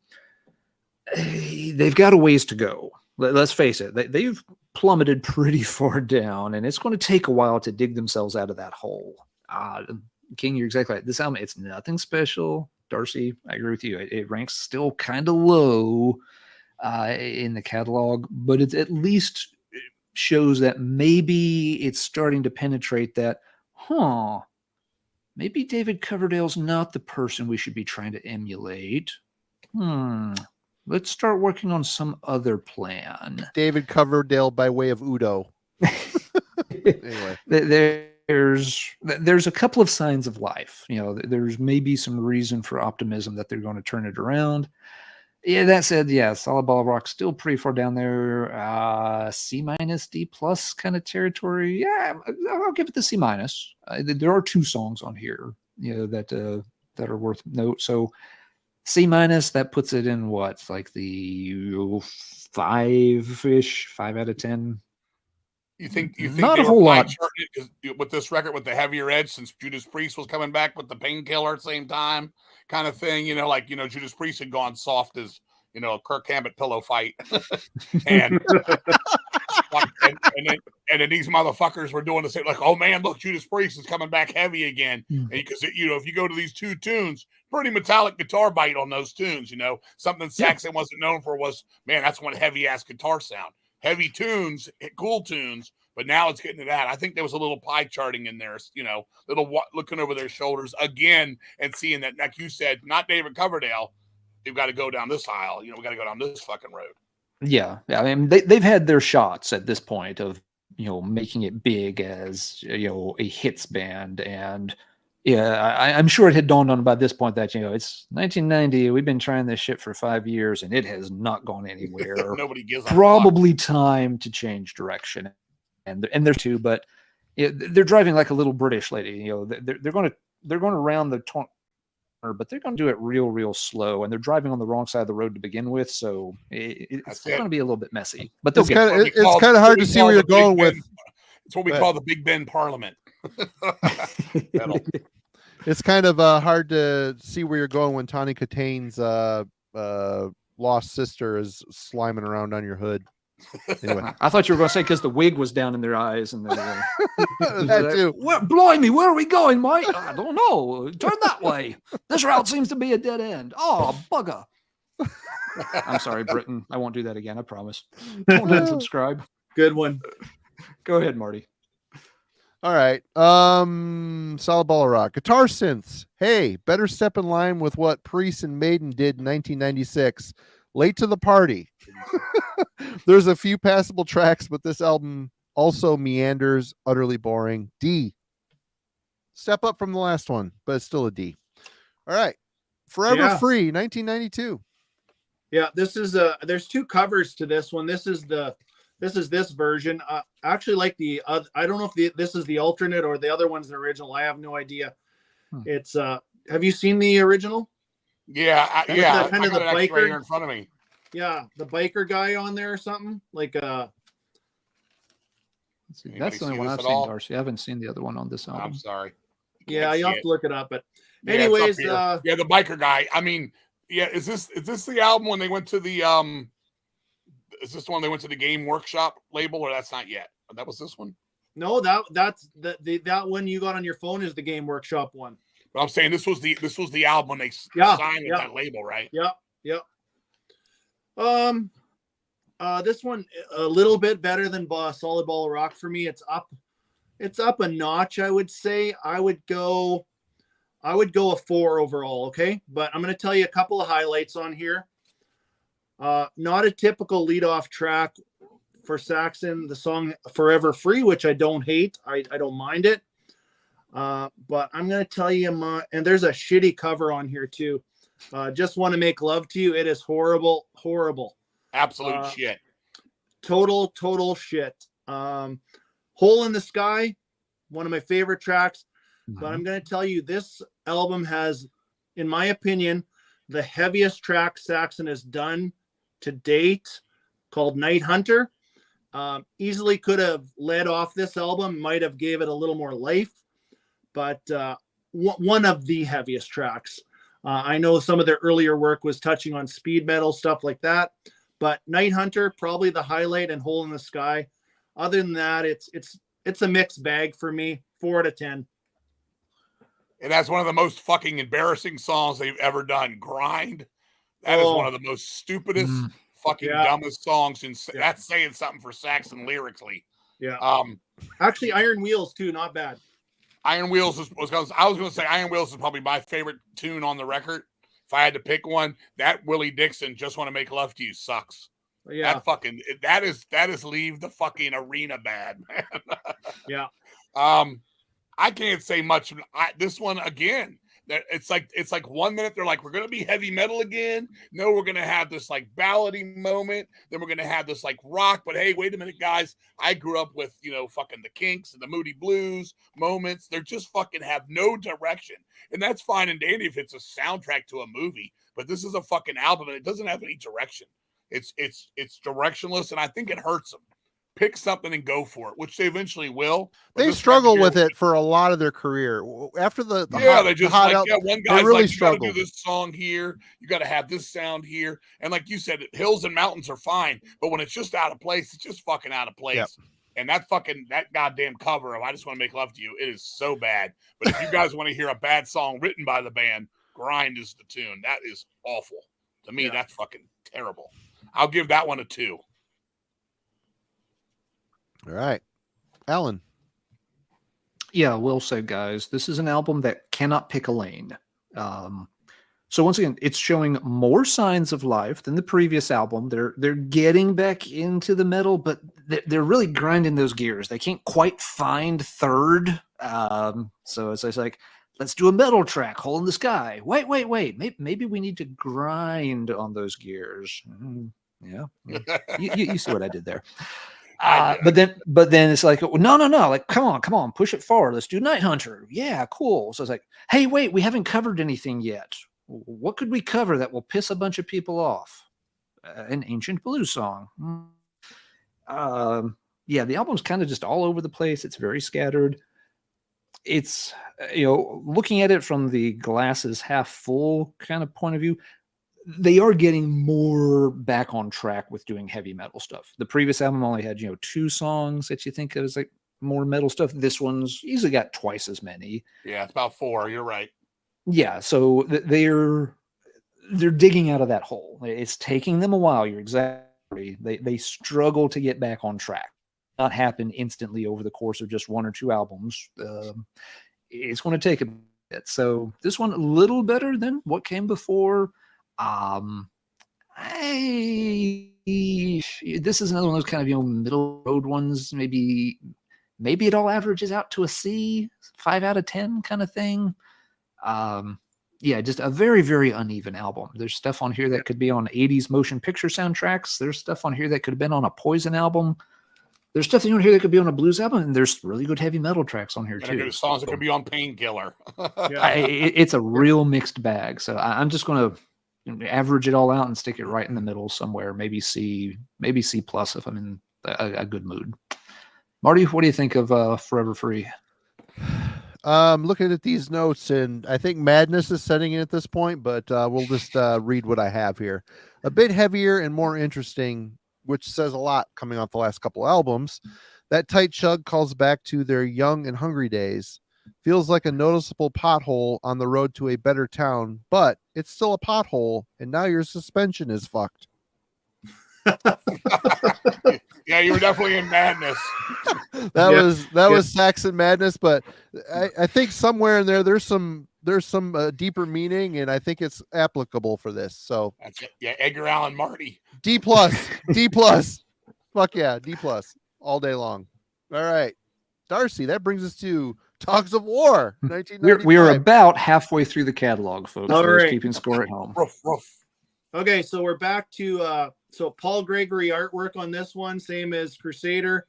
So pretty cool cover. It is. This is the album, kind of right. That's when we lost Graham Oliver. This is where the whole fallout happened with Graham. Yeah. He's really hardly even on this album. Actually, the producer Rainer Hansel does a lot of the guitar work with Paul Quinn on here. Not a lot. He does a bunch of the solos too. But yeah, Graham Oliver gone. Kind of a transitional album. I would put this one in the same ballpark as Forever Free. It's let me give you a couple highlights. The title track's not bad. There's a song on here. Oh, Demolition Alley. Actually, I really like that track. It's not bad. But the closing track is, I don't know how to describe it, but it's my favorite track on the album. It's called Yesterday Is Gone. It's just a real loose. Biff just sounds so awesome and casual on it. If you haven't checked out Yesterday Is Gone, it is my favorite track. It just got a different vibe. I don't even know if I would call it a pure Saxon vibe, but this one, yeah, I would put this one, yeah, probably a 4, maybe 4.5. Well, oh my God, This is a train wreck album. I'm smelling it too. my buddy Jim Hunter went on tour with Revelation overseas with St. Vitus on this when this came out. He brought this back. He said, "Hey man, here's the new Saxon CD." I said, "Hey, thanks." I wasn't really excited, but it was a gift from a friend. I put it on, and I don't remember like much about it then, except when that dumbass "Walking Through Tokyo" came on, and I was like, "What in the fuck?" And there's one part, I couldn't tell you what song. I have listened to this week. One of these songs has a part where they're trying to break it down almost like Yo Boyish, and it's like suicidal tendencies-ish. And I was like, what the fuck? I'm looking at these fucking songs. I think the best song on here for me is probably The Great White Buffalo, and it's not the old Amboy Dukes. Yeah. This one's bad. This was the one that you like pin up to the wall and go buy a BB gun. I'm freaking. I'm going to Marty loaned me some of his madness. This might be even lower than Innocence Is No Excuse. Yeah, you can tell shit was going on though on this album. Like, I don't like this one. I don't like that. Biff is starting to change his voice, his personality in the songs. Doesn't sound like his voice anymore. They're like, now they're trying to like throw a little bit of like funky dunky in there, and then they'll have the heavy metal tune will come, and then like you said, some of this ballady Yesterday's Gone might be the best tune, as you said. That's a little different, and it kind of works for them. It's more like a Biff solo thing. Yeah, true. But I mean, so you take it from Spinal Tap, Dogs of Shit. I'm gonna go 1.5. I think this is worse than this. 1.5, man. Right on. Alan. Well, you see, when you're having to climb out of a very deep hole, every now and then you're going to slip a little. You're making steady progress, feeling around for that next handhold to pull yourself up, and every now and then you grab onto something and it doesn't quite stick, and you slide back a bit. And that's what happens on this album. And it's kind of a shame because the album started out with some promise. Dogs of War, decent opening track. I like the one after it too. Burning Wheels is a pretty decent track. It's just like, that's the heavy metal tune. We're 2 for 2. Wait a minute. Isn't the second song the Southern Rocker? No. The Southern Rocker is what happens third. Okay, I'll make a change on my notes. Sorry. Yeah, no, you get 2 songs. It's just like, okay. And then the fucking hee-haw starts. Mm-hmm. And it's not just constricted to one song. Get like, multiple of these kind of Western twangy things happening with like big twin rolling. And it's just like, there's not enough hay seeds in the entire world for me to stick in my teeth to want to listen to this song.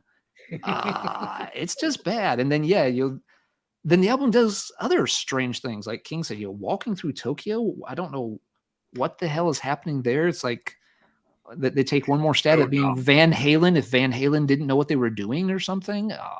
It's just There's so dumb. there's another one on there that leans pretty glammy. It's the Demolition Alley is not terrible as a glammy song, but it's definitely it's like, we could work in just one more 80s hit. Maybe this is the time we break through.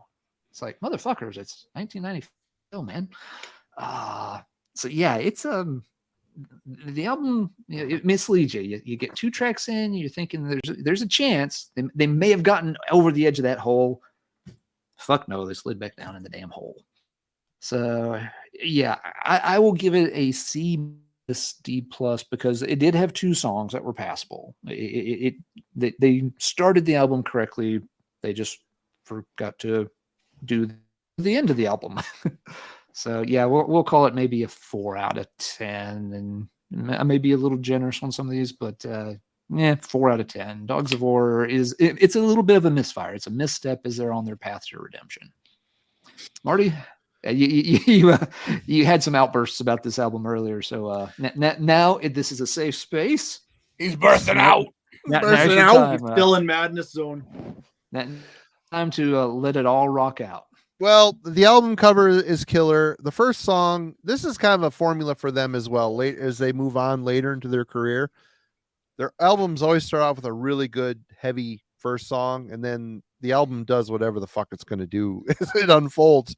Dogs of War is a prime example. I had second song, but it's the third song. Southern Rocker, ? They call this album Dogs of War, and they got a Southern rock song on it. Biff's vocals are changing even more like Udo.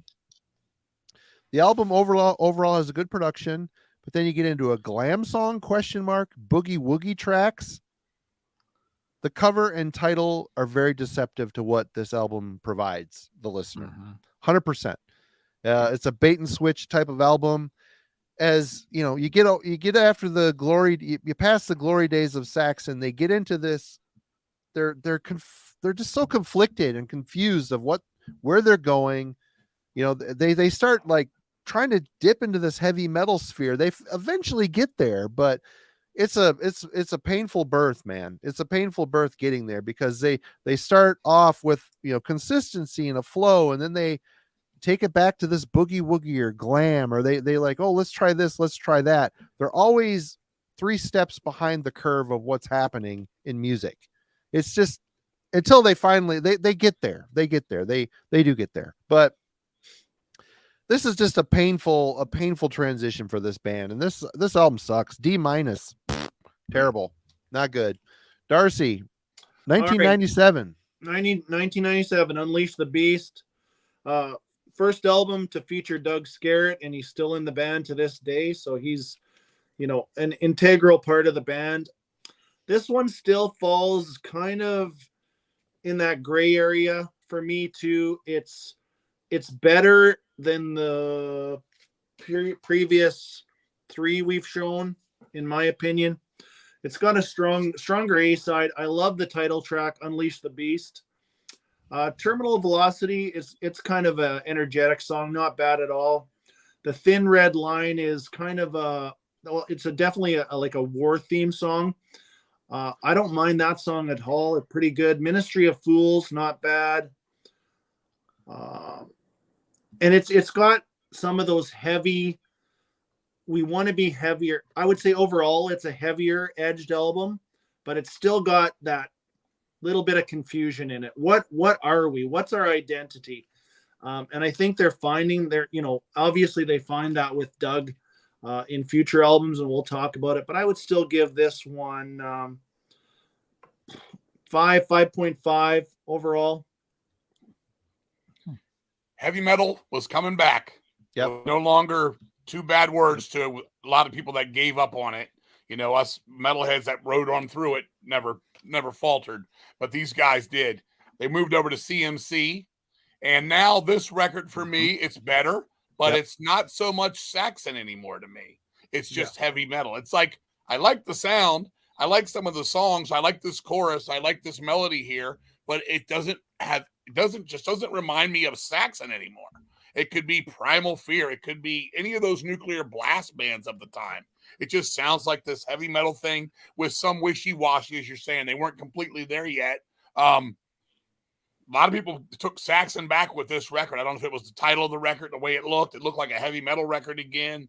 It was, I don't know. But for me, looking at the track listing, the title track is decent. Yep. I think it was Bloodletter that I liked on this one on side 2. Just sitting here, like, I'm the kind of guy that when I love a record, I don't have to look at notes. I don't have to do anything. I fucking know it. I love it. There's so much Saxon where I have to go look and go, what is that fucking song? What was it? Song 9? And I'm looking at my notes. I shouldn't have to do that. So it's just kind of like a la carte generic with this record. It's not a bad record, though. I can play it through, and I'm not going to love all of it, but I can at least like it. Sure. It's the best step they took in a long time for me. It's a big step forward. I'll give this one a solid 5.5. Yeah. Agree. Alan.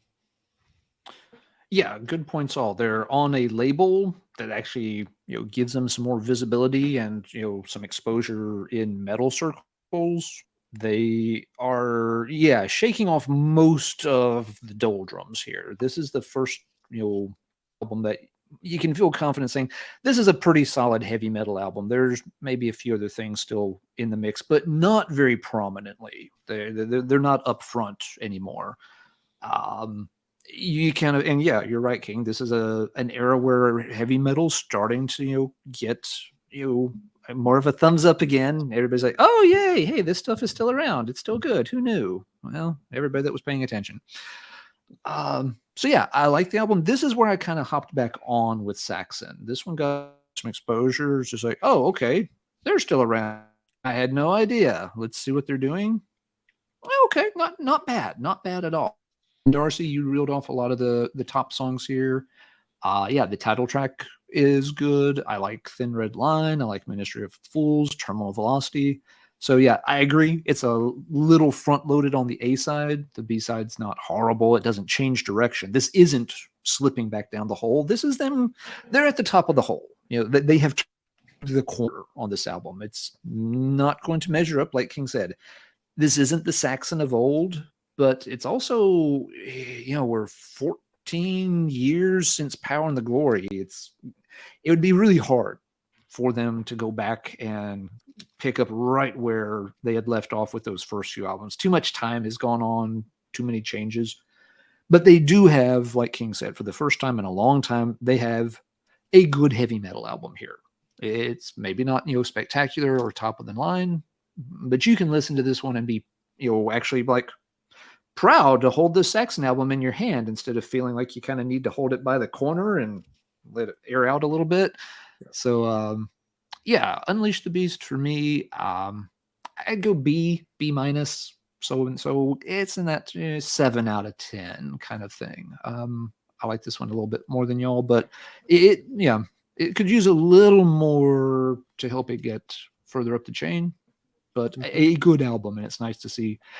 Someone could say Saxon is back, and I don't think many folks would try to argue the point too hard. Marty, what do you think of The Beast? Title track, solid metal song, heaviness throughout the album, which is a huge step up in focus and track listing, like actually trying to maintain a flow. Overall, good songs, C+. It's a step in the right direction. Darcy, that leads us to 1999's Metalhead. Okay, so let's talk about a couple of things. This is the point where this is not the Saxon that I remember at all from when I was growing up, like my favorite albums, put it that way. This is just Saxon, and to echo King's earlier words. Just trying to make a metal album. They even called it Metalhead. This is the first album that they worked with world-renowned producer Charlie Bauerfeind, and you can feel the Charlie on this album for sure. I don't hate the album. I don't hate it, but there's not much of the Saxon of old on here whatsoever. And probably lots of Nibs Carter shit on here for sure. The intro is pretty cool, kind of a build up into Metalhead, which I like this song. Conquistador, decent song.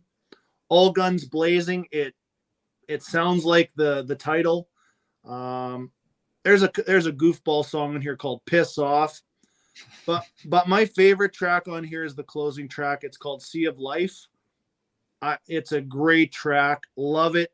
Actually, it would be in my top 50 Saxon songs. It would be. Sea of Life is my favorite on here. But yeah, I don't hate it. I would give it 5.5, leaning to a 6, probably a 6. For me, they started to get too heavy. It was like at times when it was heavy, it was too heavy. It wasn't like heavy metal heavy anymore. It was almost like Ozfest heavy kind of shit. At times, some of the tunes were like, I was like, where are they going now with this? Now they're like, it's like you wanted to scream at them. If I was their fucking manager, I'd be like, look, dudes, this is what you're fucking good at. And when they went and played all these tours, if you look at videos on YouTube, they were still playing the old shit. You know, it was like they could do 100 albums. It was like the Ramones. They just excused to go back out and tour. But the thing is, King, they were they distanced themselves so far away from what they were good at. And times change. And times change. And as we're kind of telling the story as we go, and anybody that's watching us or reading us, it's obvious. I mean, they're just fucking. They're like Spinal Tap. I mean, they said that. They're like, what the hell are they doing? And I'm like, oh wait, now the guitars are too fun. Now they're like going into fucking like these down tune moments and fucking. I'm like, is this Static X? And I'm like, what the fuck is going on here? But then they'll bust out something. You're like, there's fucking a cool riff, even if it's not Wheels of Steel cool. It's not bad for Saxon. And now they're lost in another way. Instead of being glammy and then having one cool heavy metal song, now they have one cool heavy metal song and they're trying to like go to a fucking group of people that would never care about them. And I mean, these, you know, I call it the Spencer's Hot Topics fucking metal. Nobody wants to hear that shit from them. Saxon, they're like, that's Grandpa's favorite band. You know what I'm saying? So it was weird. I didn't think this one was as good as Unleash the Beast. I think this one's a step down.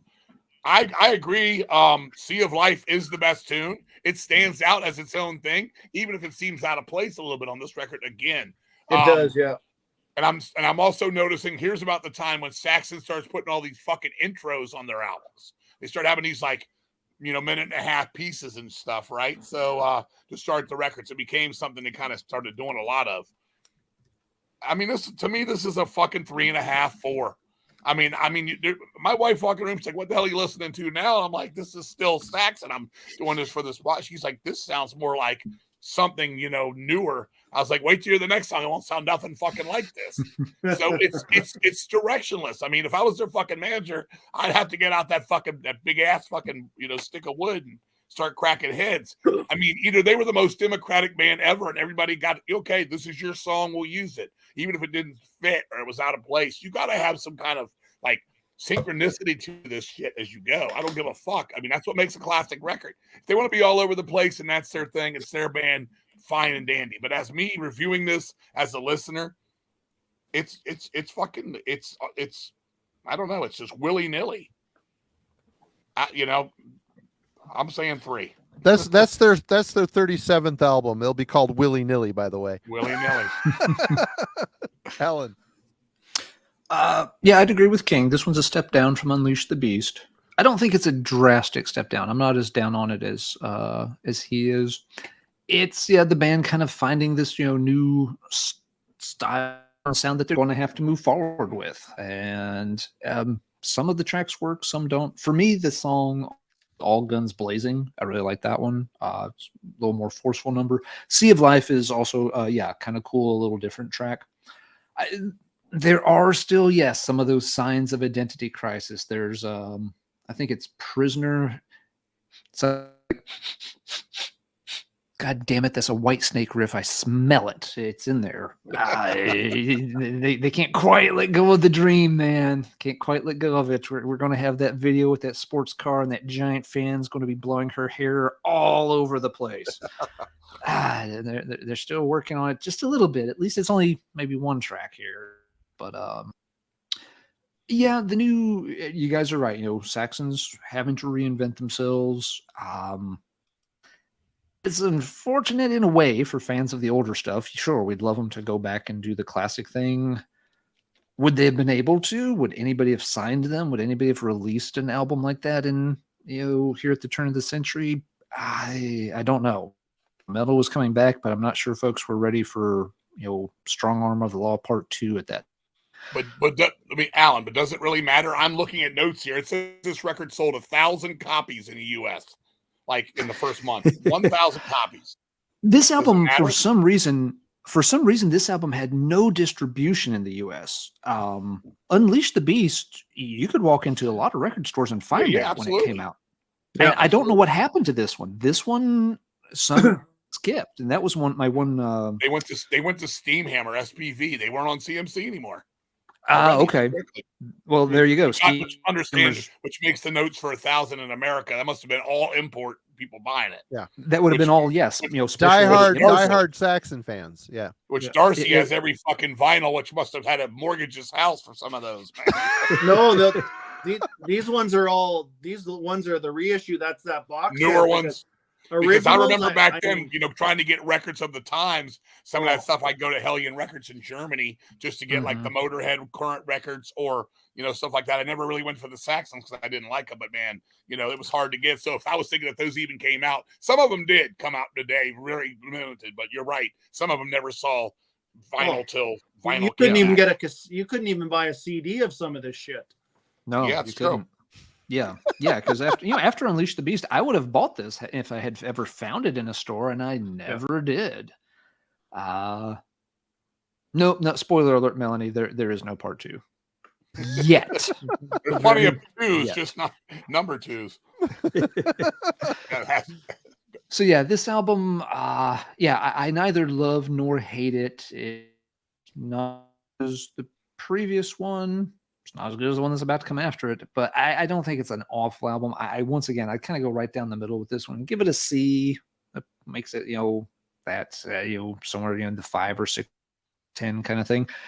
There's nothing wrong with it but it's not their best material either. So we'll go middle of the road here and pass over to Marty. Keep in mind that I've got no history with this band, so I've got no nostalgic connection with their early albums. So my connection with them is into the heavier stuff, the 2000s era. So this Metalhead record is the first time I heard it was this week. So my notes sound very positive, but my grade, it kind of tells the tale of where it is. But Metalhead 1999 fully embrace a metal persona musically. More straightforward / aggressive riffs. Rock elements are largely gone. Biff's vocals fit well within this style. Finally, an album worth the spin and the beginning of a good run / rebirth. Would buy the album even though it runs out of gas about the halfway point. I think it's stacked, front stacked. The first half of the album's pretty good. Second half kind of leaves me a little bit underwhelmed. I do need to go back and listen to the last track Darcy was saying was a good one. Sea of Life. It's really good. But I rank the album a C+, which, you know, after the last run of albums is pretty good. But that brings us to 2001 Killing Ground. All right. I love this record. I don't know why. I don't either. You know, so what I feel like's happening with these guys is this Playback. one. It's not as heavy. They've backed it off a little bit on this one again, because they're kind of going like this. Okay, it's like a wave of let's go heavier, let's go back. Oh, we better dumb it down a little bit, and that's it still falls in that mid gray area for me. I don't dislike the album, but there's not a lot that just jumps out at me here. There's not those memorable tracks. Like King was saying before, you got to pop up your phone to remember. I couldn't tell you what track 6 is without looking. You know what I mean? Whereas older albums, you know them. But and again, we got one of those intros. But Killing Ground is a decent track. There's a cover of Court of the Crimson King on here. It's not bad, maybe not necessary, but yeah, there's just and there's a couple lightweight tracks on here. It's just and it's another one of those mixed bag albums. What else stands out here? I'm Running for the Border. It's not good. Not that great. Dragon's Lair, that decent track. Yeah, but I'd say my favorite track is still Killing Ground. But yeah, it's just kind of a bit of a roller coaster here with some of these. So I would give this one, 5-ish. Okay. When I first saw this and it came out and I saw they were doing a King Crimson cover, I just thought to myself, Saxon, the 2-riff, power chord band that I grew up with. Now they're doing King Crimson covers. This is which one is a King Crimson cover? Court of the Crimson King. See, I didn't know that. I mean, this is something Billy Sheehan would do and has done, not Saxon. But at this point, anything fucking goes in the Saxon camp. I mean, it's quite fucking obvious. Again, as he was saying and I said before, another intro. You got to get through the fucking intro to get to something it just seemed like time fillers, just, keyboard here, this and that. Killing Ground's a nice lead-off track. It is probably the best tune on here. Again, I'm looking and I'm doing the same thing again with my phone. I don't know none of these fucking songs. I don't care about any of these fucking songs. It's just bland. Saxon is just lost. I don't want to say bad things. I don't want to say good things. They're just lost. I don't like any of those other tunes. Nothing stands out to me at all. I listened to all this album yesterday, straight through, loud as hell. I might have headbanged here and there, one riff here and there, but no song sticks in my mind. And that's how it's been for the last few albums, basically back to Battle Cry for me. 3. I'm going to give it a 3. The King Crimson cover is definitely not good. Killing Ground is a decent song. There's some decent riffs here and there. Something we haven't brought up, I do want to bring up that I've skipped over for a while with some of my mind notes is the guitar leads on a lot of these albums are some of the best parts of the albums are the leads. Yeah. The guitar work is fantastic in the leads. The way they go through that stuff, it's usually like, I'm like, man, this has really become a guitar lead kind of band. There's tons of leads on these records. So the last few we've been talking about. And I do appreciate those leads because they're fitting. Even if I like the song or not, they're fitting. They're good. Biff is still all over the place vocally. He really, I don't know if he just decided to turn into the Rich Little of heavy metal vocals and do 100 different voices. Mel Blanc metal, we'll call it. 1 minute there's parts where he's soaring. Then there's parts where he's like Vince Neil. Then there's parts where he's like Brian Johnson or Udo, as you said earlier, Marty. And then there's parts where he's a little bit Biff still. But a lot of that Biff style is gone. He's still got the charm of getting a hook melody when he wants to go with it. Unfortunately, where he takes it with these songs and these riffs for a lot of this just isn't to my liking. It just isn't Saxon enough for me. And I am from the old era. I'm going to always compare it. And I mean, we'll take any band. It could be my beloved Voivod. They don't sound like War and Pain anymore, but it works. This stuff here to me just seems lost, a lot of it. And we're going to, continue on, and you're going to probably hear the same review from me again, because when albums are similar or just bland as it is, there's not a lot you can say once you've said it. Yeah. So, yeah, it's not good. I'll lock in it. I'll lock in at 2.5. That's it. Hey, Marty. Yeah. Am I supposed to take a drink every time I see Bavarian Beaver in the comments section? You can if you want. I mean, I'd be hammered, man. Yeah, that'd be good. I'm doing it for you. Don't try doing a shot every time you hear the word rock. Okay, I gotta get a refill. That we don't want anybody, rushed to get their stomach pumped tonight. For me, now this one I did manage to find when it came out. I don't know how. It actually showed up used, as I recall. So somebody ordered it and immediately disliked it and traded it in. album has a weird beginning because you start off with, Killing Ground, good solid track. Good song. And then you've got the Crimson, the King Crimson cover. So you've got a cover of a prog rock thing, and then the third track, Coming Home, goes for more of a bluesy hard rock. So like you're saying, King, they're all over the fucking road once again. Yeah, we don't need to hear AC/DC doing Emerson, Lake and Palmer either. Yeah. The one thing I'll say for that cover, I was actually surprised Biff's voice for that particular song isn't too bad. He sings it okay. He fits in the style for, I think, fairly well. He did a really good job singing. It's not something I need to hear, Saxon playing. I'd much rather them, stick to in the chord of the Bavarian Beaver. But he did a serviceable job singing the track. The album does come together a little bit more, like Darcy, you said, gel a little bit as you move on. Dragon's Lair's okay. Deeds of Glory's okay. For me, the track is Running for the Border. Now, I like that song. To me, it's got like this big kind of riff, like Sinner would use, the German kind of power metal band. Matt Sinner.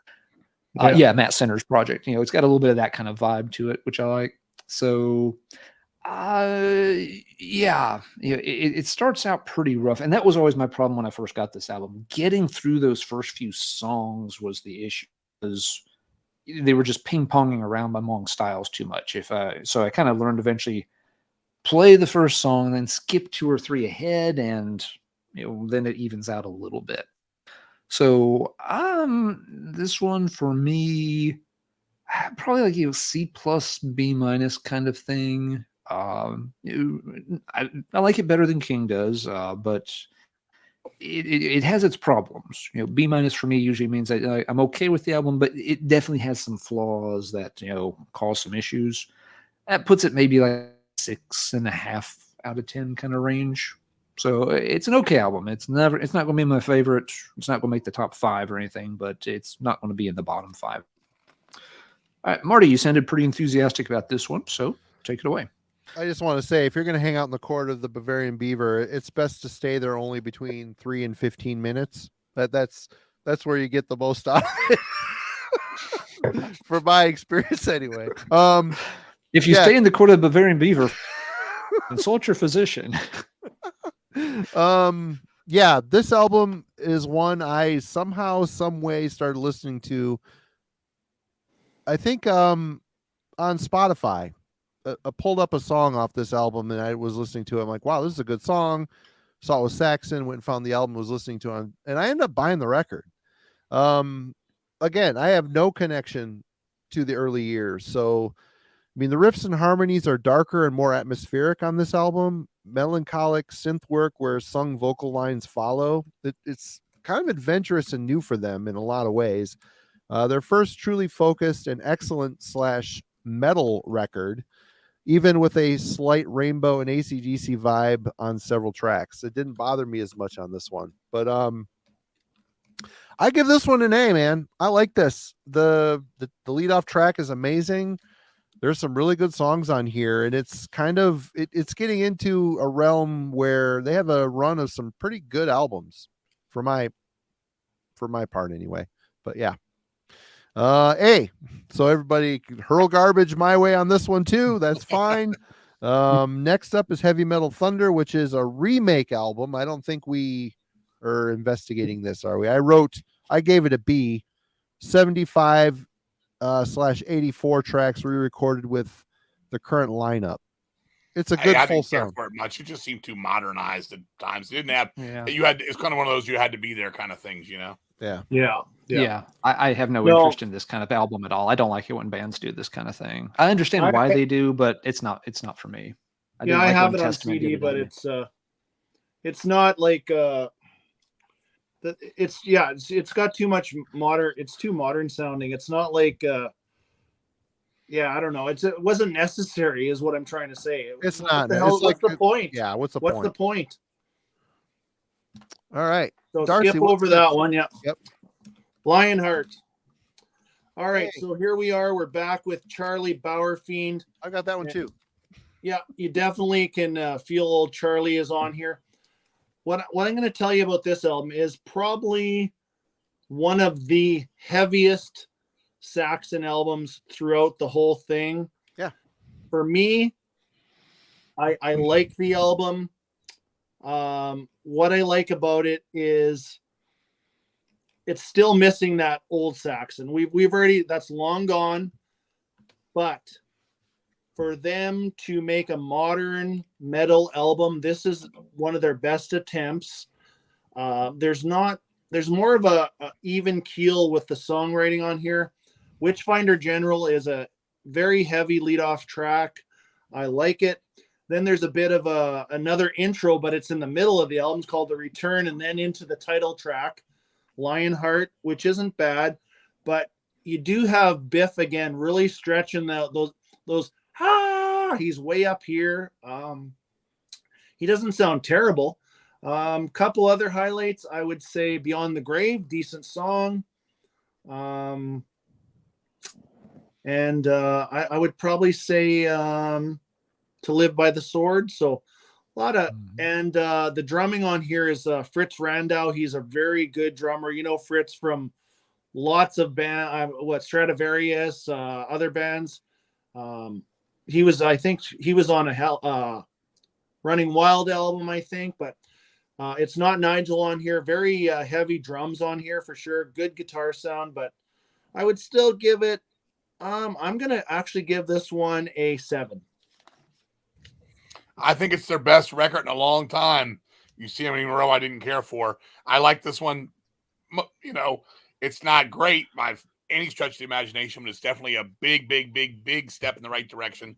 Witchfinder General is a great lead-off track. You know, like you said, they got away from the intro. They did hit it a little bit later. Beyond the Grave is absolutely probably my favorite tune. You know, that just has a good vibe to it, a nice aura. A couple of the tunes I even like that Searching for Atlantis tune. To Live by the Sword you mentioned. Yeah. I mean, it's pretty damn good. It's solid. It's better than Unleash the Beast, which I think up to now would have been my highest one since all the way back to Crusader. I would give this one a solid 6.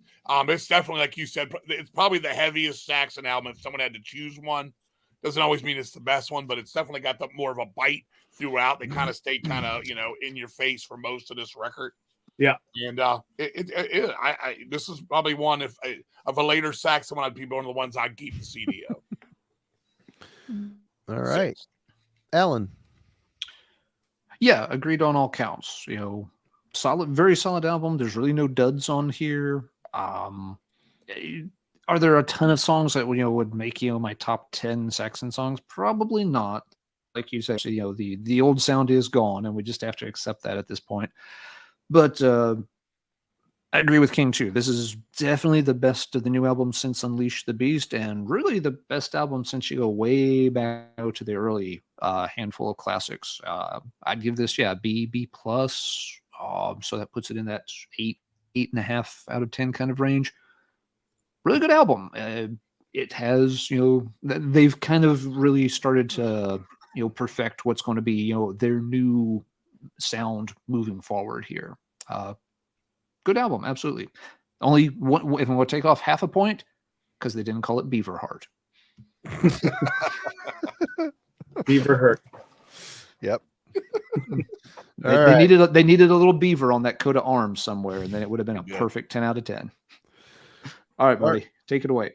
For me, it's a solid metal album. I've heard I always kind of classified this as their power metal era, even though it's not power metal. It's so different than that. But the band feels strangely at home in this realm, though tracks are not as dark or atmospheric as they were on Killing Ground for me. I really like this record. I think it's well done. B+ all day.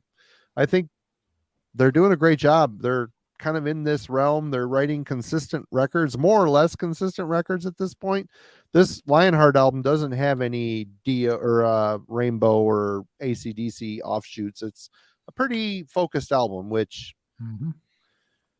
That's a good way of putting it. Focused, which they haven't been for a long time. They haven't been. They've been like, I mean, we've said it numerous times. They've been lost, man. They have been. And even when they're like, okay, we're a metal band now, they start writing a metal record, and then like, oh, but let this do this AC/DC riff and shout out to our old fans. Well, the old fans don't even want to hear that. They just want to hear what they want to hear, and that's they like became disconnected from what their fans really wanted. Their old fans really wanted. But now they're in this new realm. And what year was this? That was 2004. We're in 2004. That's one big ass cheat sheet you got there, buddy. I do. I've had a million fucking papers here. And Detective Whitesnake about the album. So yeah, it's just kind of funny the fact that these guys just seem late to the party on a lot of stuff, and that Burial Ground or Killing Ground was I don't even know what year was that. 2001. I mean, you're coming out of black metal and you're doing all sorts of this other stuff, and here's Saxon trying to be heavier. It's just they're just behind the times, man. But they're making up for it here. I think they're on a good path, which brings us to go ahead. I was going to say real quick. I think a lot of this too.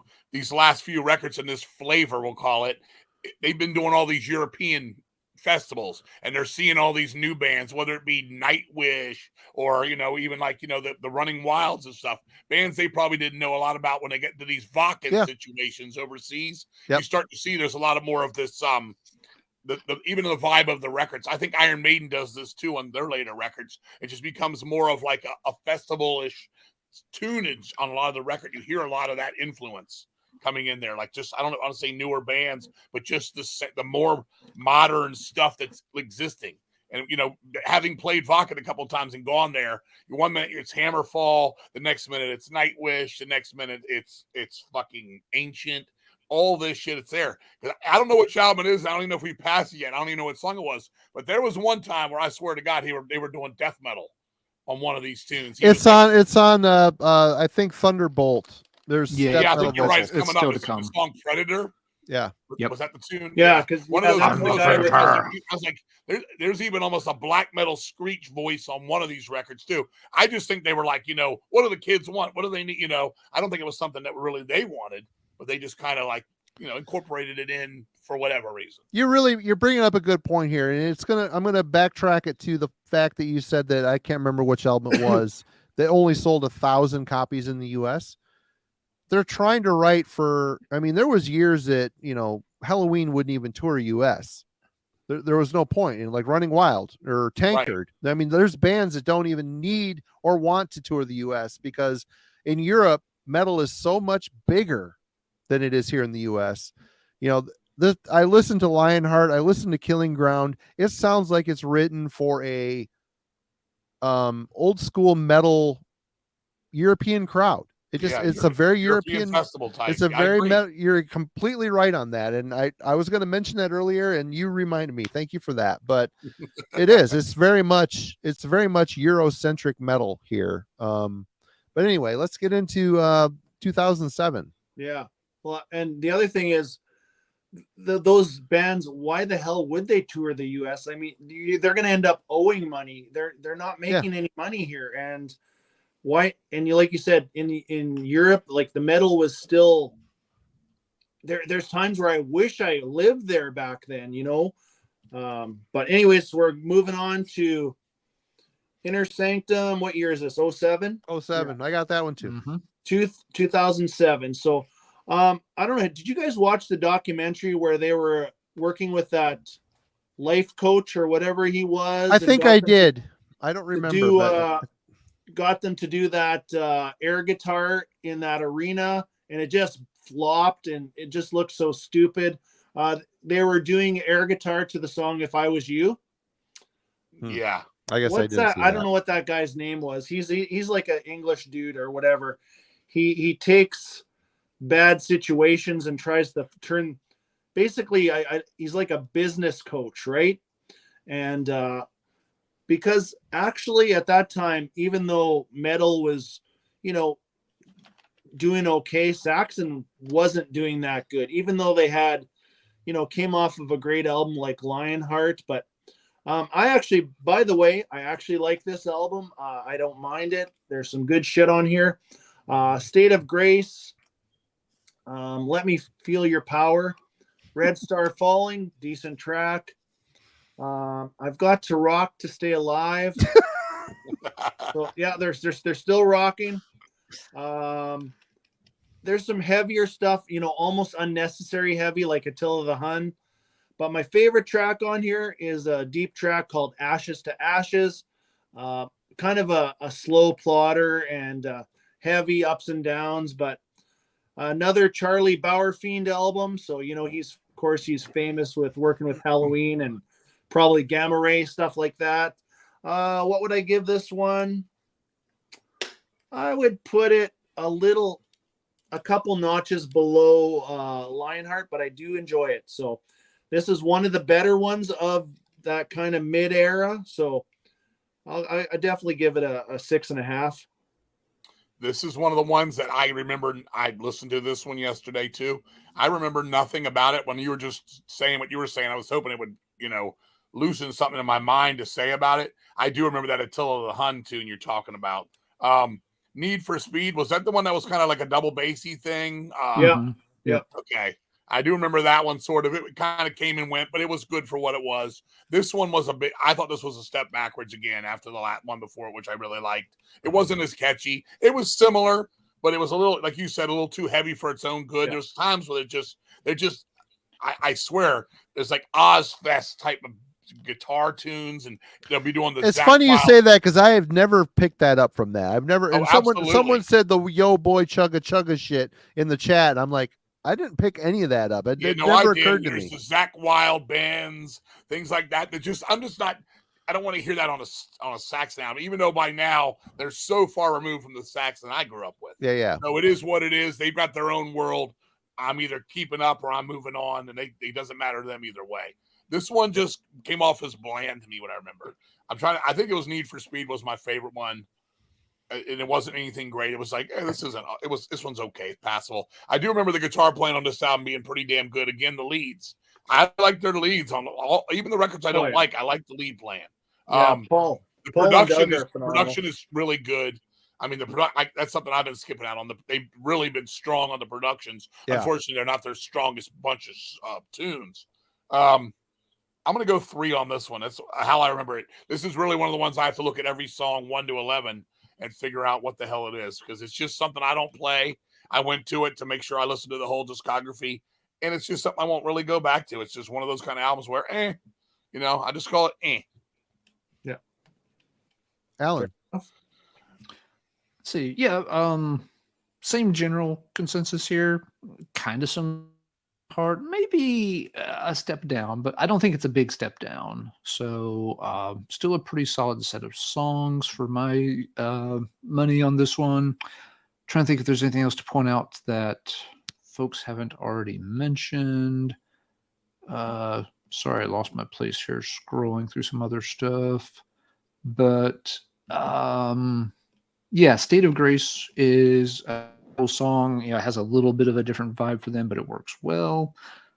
Need for Speed, pretty good fast track.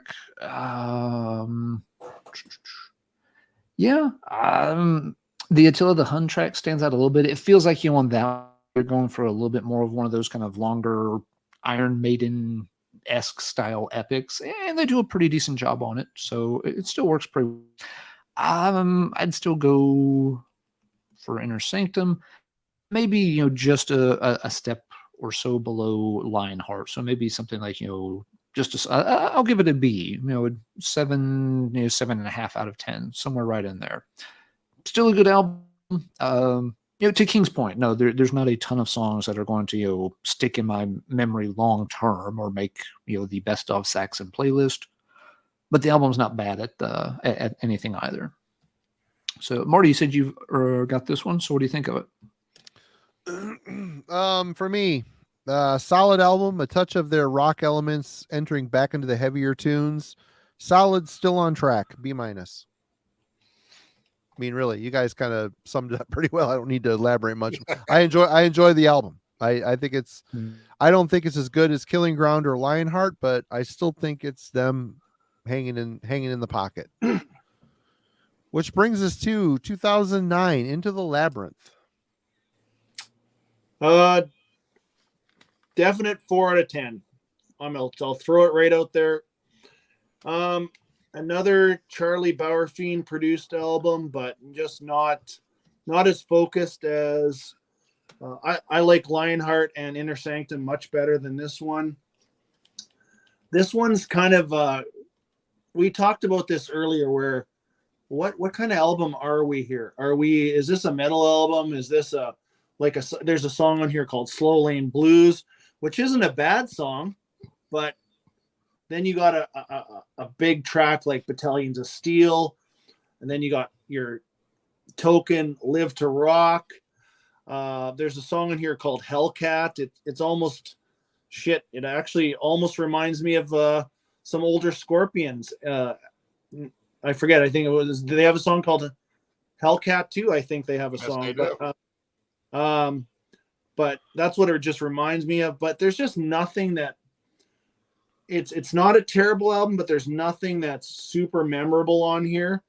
And the cover, and I was thinking about this when you guys were talking last time. Some of these album titles and Into the Labyrinth, we got Inner Sanctum. We're so far removed from those Wheels of Steel days that we're a whole different Saxon now. We're still going to talk about some good albums coming, but this one it's not high on my list. Like I said, 4 out of 10. When you need to make up time, you're going to make it up right now. Everything I said about the album before this goes to this one as well. It's just, I'm looking at it going, huh? So everything I said before in the last one, just glue it to this one's ass. Okay. All right, Alan. This one, yeah, Darcy and King, I kind of agree with him. It feels a little bit like the previous album, Inner Sanctum. Maybe another step down, though. Not a ton of bad songs, not a ton that stand out. Battalions of Steel, pretty good. Valley of Kings is one that I like a lot. I think that song's put together well on here. A couple of things, just some notes here. Darcy's pointed out, Charlie has produced a lot of albums for Saxon. Charlie can be maddeningly inconsistent. A lot of big name producers, they have a sound that they get known for. They have a certain way of doing albums, and you can kind of tell right away that it's one of their albums when you hear it. Bauerfeind has never been that way. He does some albums, and they sound well, they're balanced nicely. Other albums he does, they don't have a good sound. Sometimes he's really bad to put, the guitars too loud and bury other things in the background. This one he did a pretty good job on. I think he, got this one produced and mixed down pretty nicely by his standard. It's always bugged me that his style is very inconsistent. For someone who's worked with so many bands over such a long time, it's amazing how inconsistent he can be. Another note, it's a good time to point out, Saxon, to their credit, even on maybe aren't as standout or kind of become a little bit of a blur, they always did a pretty good job of keeping them to a reasonable running time. They never started letting the albums evolve into these big 5, 70, 74 minute kind of deals. The albums are often in that 40 to 50 minute pocket where you get 8 to 10 songs. You make the album. For those who grew up in the tape trading era, most Saxon albums fit on one side of a 90-minute cassette tape, and that's kind of where you want them. So even when there's not a ton of standouts, there's not room for a ton of filler or really lame tracks either, because albums get bloated in terms of length, and that works to their credit when you get into some of these albums that can feel interchangeable. So yeah, again, maybe just close to Inner Sanctum, maybe another slight step down. So maybe like B minus for this one. Don't it, but yeah, we're kind of we do feel like we're getting maybe a little bit in a rut here, where they're doing things a little bit cookie cutter and albums that can feel stale. So we'll go somewhere maybe around the 6.5, 7 mark here. Call it A B minus ish. Not a bad album, but yeah, there's an issue that's standing out here. Marty, what do you think for this? Into the Labyrinth. Starts heavy as is their overall formula, then goes into an AC/DC vibe again. Back and forth in style, confuses the album flow. Decent, but back to their old confused tricks. C+. They're dropping for me again. Which brings us to 2011. Call to Arms. Call to Arms. So I think, I think this is the ending of working with Charlie. They actually worked with Toby Jepson on this one. What band is Toby with? UK band. Thunder? Was he in the band Thunder? Anyways, I don't know. I forget. I think, anyways, Toby Jepson and Biff produced this one. This one's a kind of a 50-50 split. There's moments on this album where they really are trying to get back to their roots, but they don't quite get there. On songs like Back in 79, kind of a throwback song. Hammer of the Gods is actually a really good lead-off track. I love the guitar work on it. Then you got Chasing the Bullet, decent song. And then you got the heaviest track on here, which is Afterburner. That's almost an album that should have been on Lionheart and not on this album. The title track, Call to Arms, and which is kind of kind of war theme type of epic type of song. I don't dislike this album, but I still would only give it prob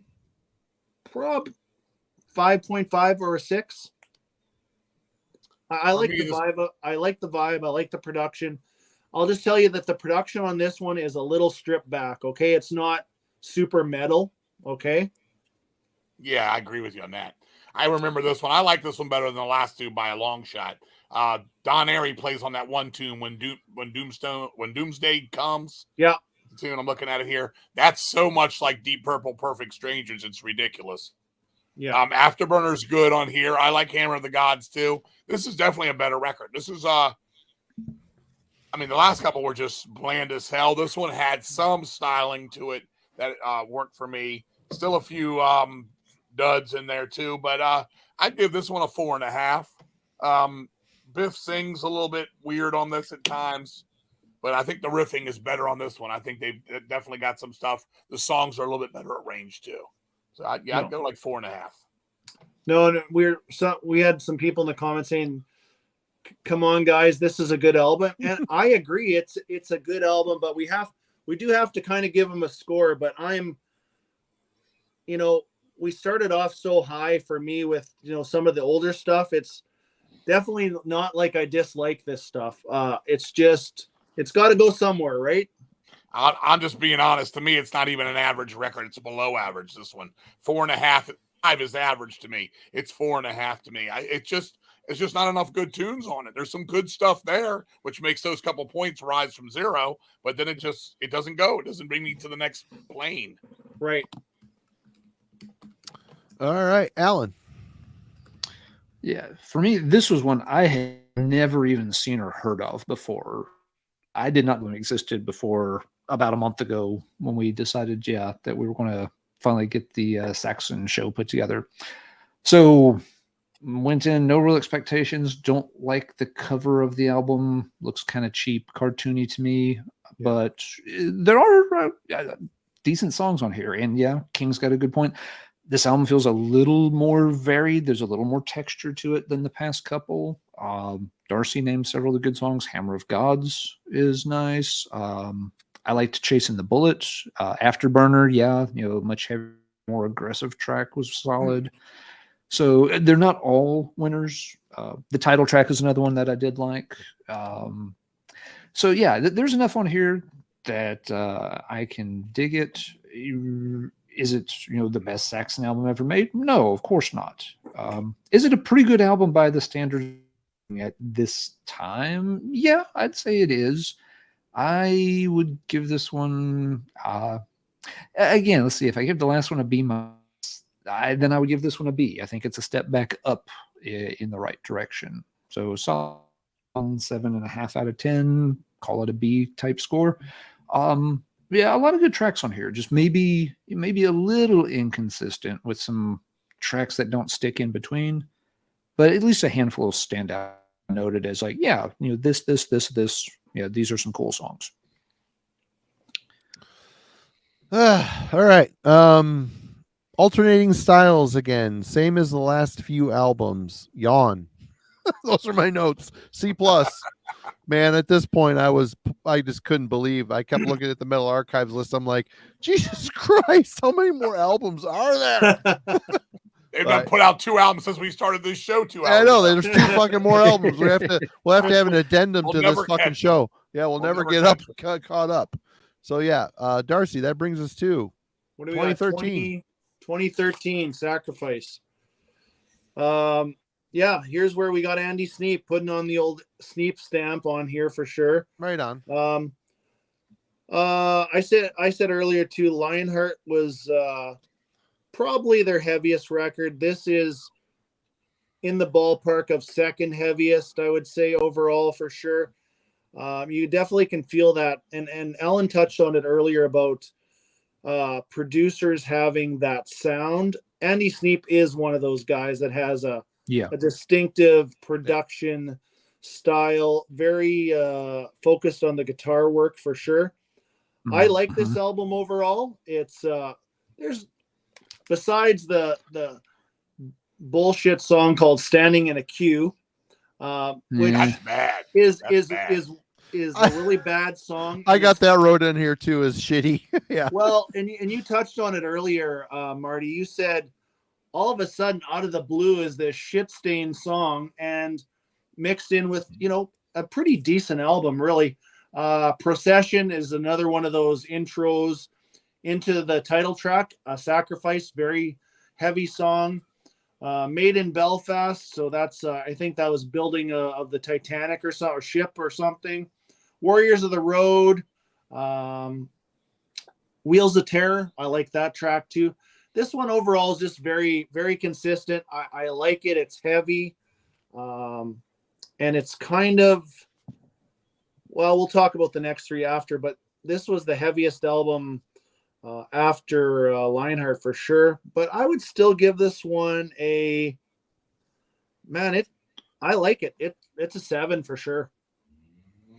This is the album I started with to listen to the rest of them today.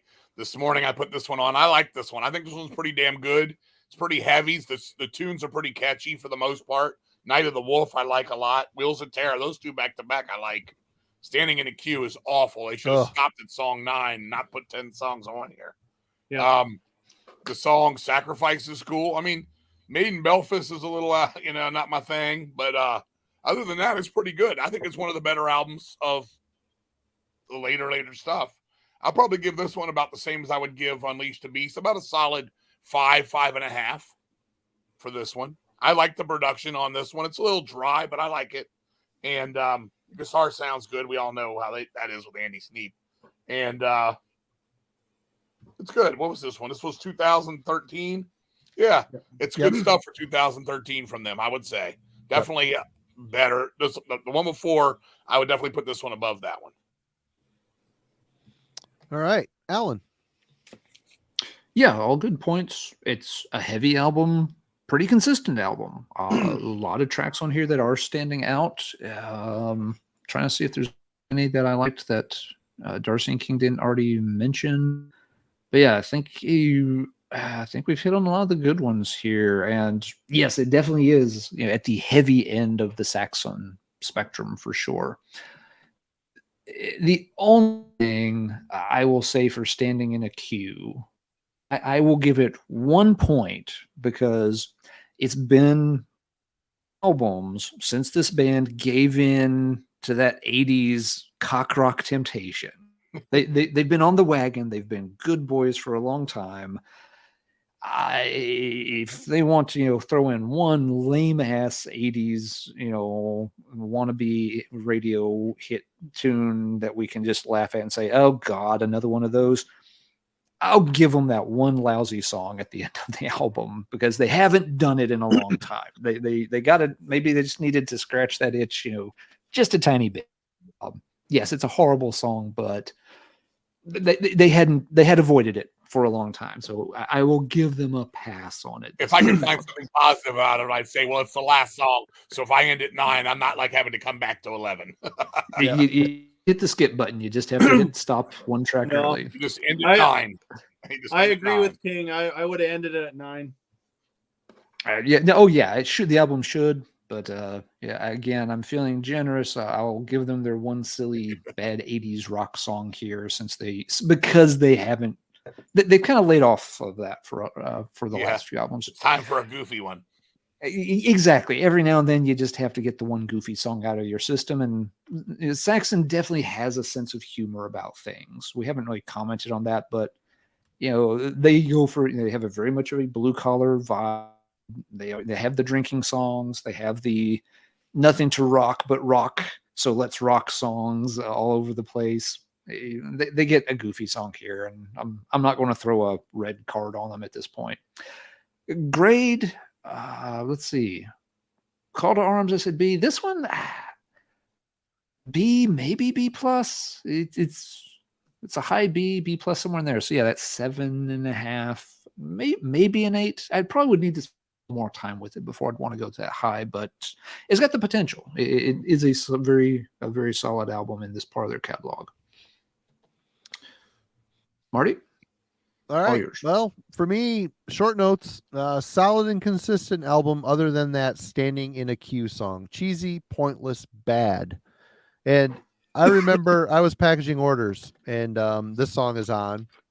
It's Biff singing about being hungry on the road. You're out on the road. You're on your way to rock the next town and do some rocking. And he was hungry. So he stopped at this place to get some food. And there's a long queue of people. And he's standing in this long queue. And it's all this time he's spending waiting in line is keeping him away from getting to the next town so he can rock for you people. I'm just like, I remember looking up and going, what the fuck am I listening to? This is, why would you end an otherwise decent record with this garbage? It's like out of ideas, sing about Attila the Hun again, sing about, I don't know, whatever, do another King Crimson cover. I don't give a shit. Anything's better than this, but I give the album a B plus considering that. And I do want to point out here, this 2000s run, there's been a few high points, but we're kind of getting into a slog here. This one, the one after this one, it's kind of the same cookie cutter shit at this point. I mean, coming at it, I crammed all these albums in a week, and it just got to the point where this 2000s era was like, okay, good album. I like the album here and there, really good, but it's just like, even the ones I do like this, I gave it a B plus. It's a good rank, but it's like, there isn't much like, oh man, I got to go get that. I didn't listen to it and think I got to run out and buy fucking Sacrifice or Battering Ram. The next one, it's basically the same album. It really is. We're going to get into that here in a second, but man. So, before we jump to the next one, Marty. So if you're thinking they need to do another, and turn this one into that, should it be in the court of the Burger King? I don't know. Since they're waiting for food in line. I don't know. There's probably enough. You see what I did there. There's probably enough Bavarian beaver to go around for everyone. Oh, drink. Yeah. Would you like to biggie size that Bavarian beaver? Yes, please. All right, Darcy. Would you like fries with your Bavarian beaver? Hold the gravy. No. And the cheese. It just seems like that was something to do with Biff Byford, and he became the Bavarian beaver. It has to match up. Hold the cheese and the gravy, please. Let's all just be grateful they didn't adopt that as the band's mascot. No doubt. We might have been this close to Vic Rattlehead being on tour with the Bavarian Beaver at some point, dancing around the stage. All right. You've got Eddie. You've got all the mascots. Could have been a beaver. Could have been. So where are we at? Darcy, get us back on track here. We're at 2015 Battering Ram. Okay. Title track is the leadoff track, Battering Ram. It kind of gives you the illusion that this album is going to be as heavy as Sacrifice. It's not. but it kind of that's kind of the heaviest point of the album. I put this one quite a few notches down from Sacrifice. I would still give it a strong I don't know, probably 6.5, but it's not as good as Sacrifice. Couple standout tracks. The title track is great. Again, another Andy Sneap produced album. Queen of Hearts is actually not super heavy. It's actually a pretty good song. Biff sounds really good on that one. There's no real standing in a Q song on here. Yeah. Kingdom of the Cross, it ends it pretty good. I'd say another favorite might be Eye of the Storm, but overall, yeah, what did I say? 6.5. Just not quite as good as Battering or Sacrifice in my opinion. Coolest For me, cover. The Devil's Footprint is the tune. Yeah. I like the way they have the intro from the horror movie, and then he gets into it, and he takes Right. you down like Spookyville, which is kind of cool for Biff to do that. He does a nice job personality-wise working that one. I like Kingdom of the Cross as the closer. Those are my two favorites. There's one in the middle I like too. I can't remember if it's Hard and Fast or Destroyer or Eye of the Storm, one of those. Don't know which one it is. This is fresh today, but this is how hard it didn't stick in my mind. And I'm a guy that's memory is phenomenal. So the Devil's Footprint's my favorite. Kingdom of the Cross is second. I would say this is definitely not as good as Sacrifice. Definitely a big step down. I would give this one a 4.5. Yeah. Alan. Yeah, not as good as the albums that have come right before it. I don't think it's a huge step down, but yeah, it's a step down, and I think it speaks, to the point you were making, Marty. The album, they're definitely, starting to feel a little bit, interchangeable here. They've got a thing, they're sticking to it. You're seeing most of these albums stay pretty heavy, but there's going to be, one song that maybe still leans a little bit more on the AC/DC. They're still always going to have that one blue collar drinking song worked in. They're following a template, and if you really love a band, that's great. You love it when they do that. If Saxon is your band and this is your era of Saxon, you're happy as a Bavarian beaver right now because they're hitting the mark pretty much every time. Or not that into what they're doing at the time, this starts to feel kind of dull and repetitive, and you feel like you're just not as interested. I'm okay with what they're doing. I'm, I guess, a little bit in between on it. It's not blowing me away, but I don't hate it. So Battering Ram, the opening track, Darcy's right. Really good opener, makes you feel like you're maybe in Sacrifice Part 2, but the rest of the album is not as heavy, not quite as many standout tracks on this one as the past couple of albums. So step down from what we've done with the past couple. This puts it back maybe in that kind of B-, C+ kind of territory. So the 6.5 to 7 type number here maybe. To me, this is a B+, just like the album in front of it. Again, like the album before it, solid and well written. It's heavy. It's more or less consistent. I mean, it's kind of the same record, same producer. I mean, there's a lot of same on this. And again, if I were to buy this record without having crammed, 24, 23 Saxon records in my ear hole over the week, I'd probably listen to it and be like, this is pretty good. I'd be psyched about it. But again, sequentially over the entire week, it's like, wow, okay, white flag is waving. I concede, I give up, call to arms. Enough is enough. Enough is enough. But we're coming up on a really, really, really good one here. What do you got? What do you got, Darcy? What's next? Well, I gotta say too, man, like what you did with cramming in 23, I couldn't imagine doing that. Okay. So I had to. I'm a procrastinator. That's what I do. Alan did this months ago. He's been planning and doing it the smart way. I have not. I don't do anything smart. I did have a really, fortunately for me, for the bulk of these albums, I know them really well, especially the earlier stuff. And, I even know Destiny better than I know some of the kind of the mid stuff we've been talking about. That was kind of my cutoff point of like, okay, these guys aren't doing very well, but cramming all that shit in like you did, I would have went ape shit, man. I had I a had good to go I back had to a it good attitude. myself. Go ahead. What's that, King? I was saying I had to go back to it myself. Innocence on all the way to the newest one. I had to do all those in the last 3 days. Because I wanted to be up fresh with them, because I would just be like, oh yeah, well, I sort of remember that. Which even after them being stuck in my head for the last 72 hours, Right. there's still some of this is like it just goes in one ear, not the other. It's just I don't want to say forgettable, but just nothing special about a good amount of this stuff. There's hints of genius in here too, but there's also a lot of standing in the queue, man. Well, Marty touched on it already. He said we got a good album coming up here, It's good. and I'm going to tell you guys what I think from this album onto the new one, onto whatever Saxon comes out with until they call it a day. They've found that final Saxon sound. Okay, this isn't Sacrifice. This is not Battering Ram. No, it's way better. It is, for the most part, there's a couple filler tracks on here. I'll talk about them, but this is a killer. The A side is phenomenal. You got an intro, Olympus Rising into Thunderbolt. Great track. I love the track Secret of Flight. Nosferatu, great track. They played Rock and Roll, a tribute to good old Motorhead and Lemmy and what they did.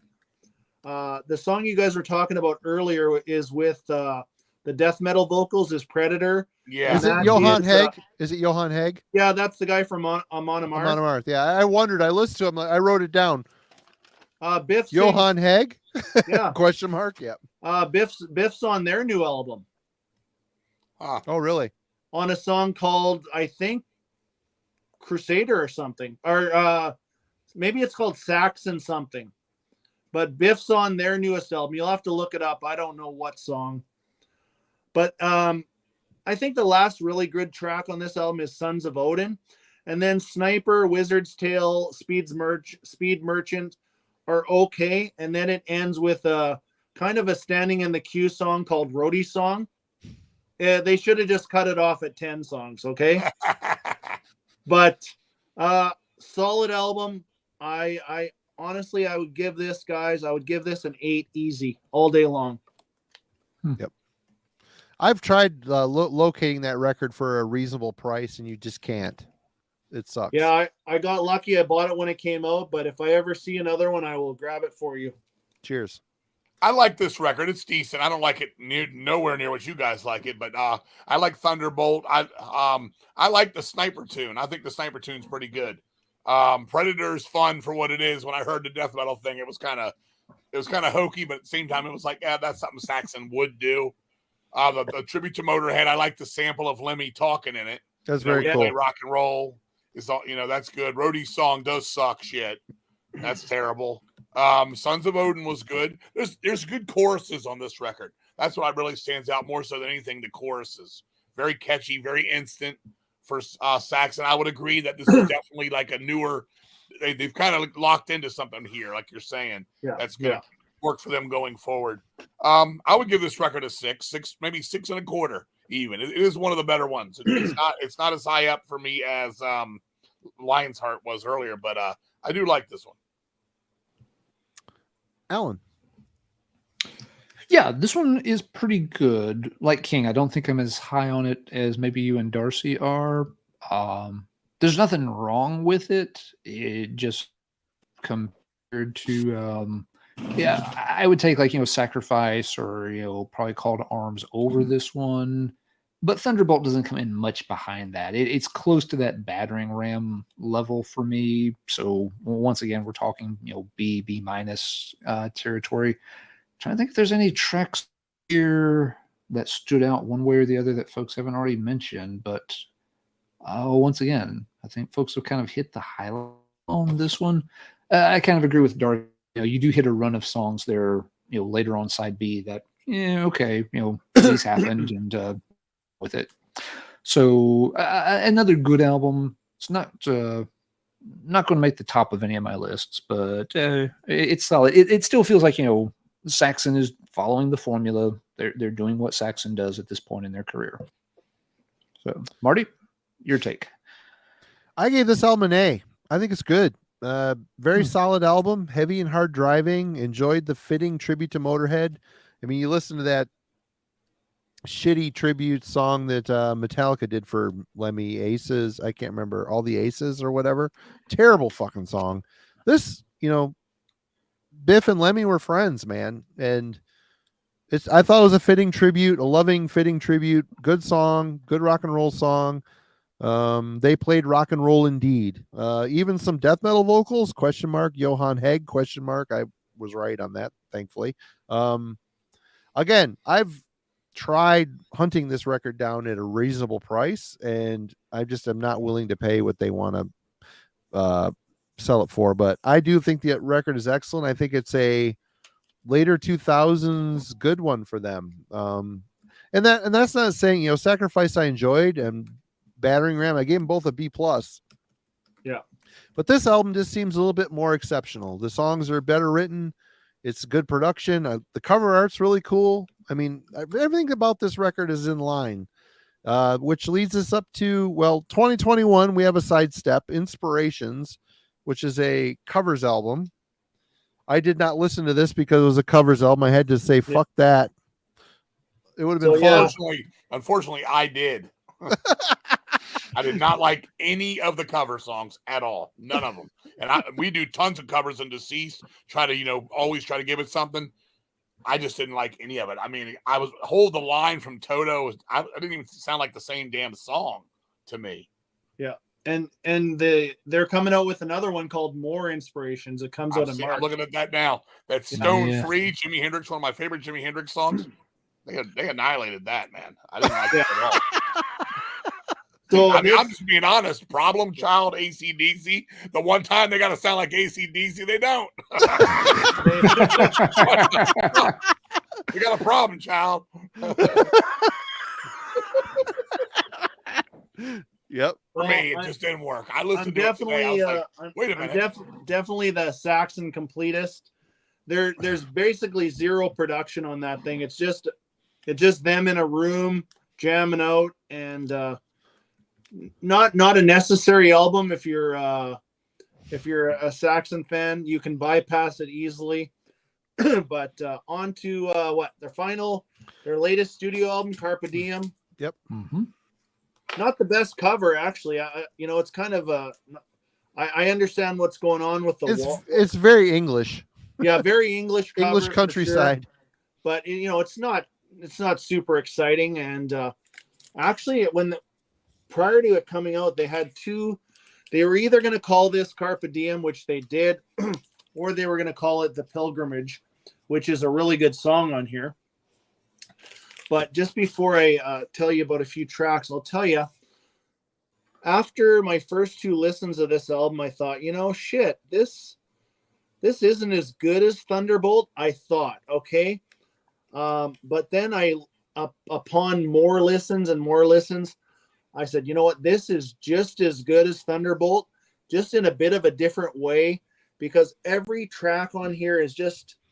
It's a very consistent album. That to me is a problem. They don't vary the fucking tempo. That bugs it drives me nuts, man. So anyway, are you talking, versus Thunderbolt? We'll see what you say in a minute. I actually love this album. I really do. The title track, Age of Steam, Pilgrimage, actually starts off and really harkens back to the Crusader. For me, it almost made me feel like wanting to go put Crusader on after I listened to this. Remember the Fallen. I'm not really fond of COVID related songs personally. I don't really, I know they don't really mention the word COVID, but I know what it's all about and what happened. But I guess it's a time in our life that we all experience. So whatever. Supernova. Heavy track, good one. I really like it. Also, Black as Night is quite a good track. And the last track, Living on a Limit, I think that might even be their newest single from this album. Really good album overall. Definitely 8.5 for me. I got to be honest. I only played this one first time ever today. First listen, it wasn't bad. I'm gonna have to go back and listen to it again to give you an honest number. On the first listen, I thought it was all right. It wasn't as good as the last one, but so far. But that's what our brother there thinks the same thing until he listened to it more. So I got to listen to it some more. I don't even want to comment too much on this one because I really would be, bullshitting you. I'm not trying to bullshit nobody. I do remember that the opening track was pretty good when it came on. I was like, okay, the first one always gets me like, where's this record going to go? Even though it doesn't always pan out with Saxon, but I thought that was pretty good as an opener. And I do remember the Pilgrimage. It was Crusader-ish for sure.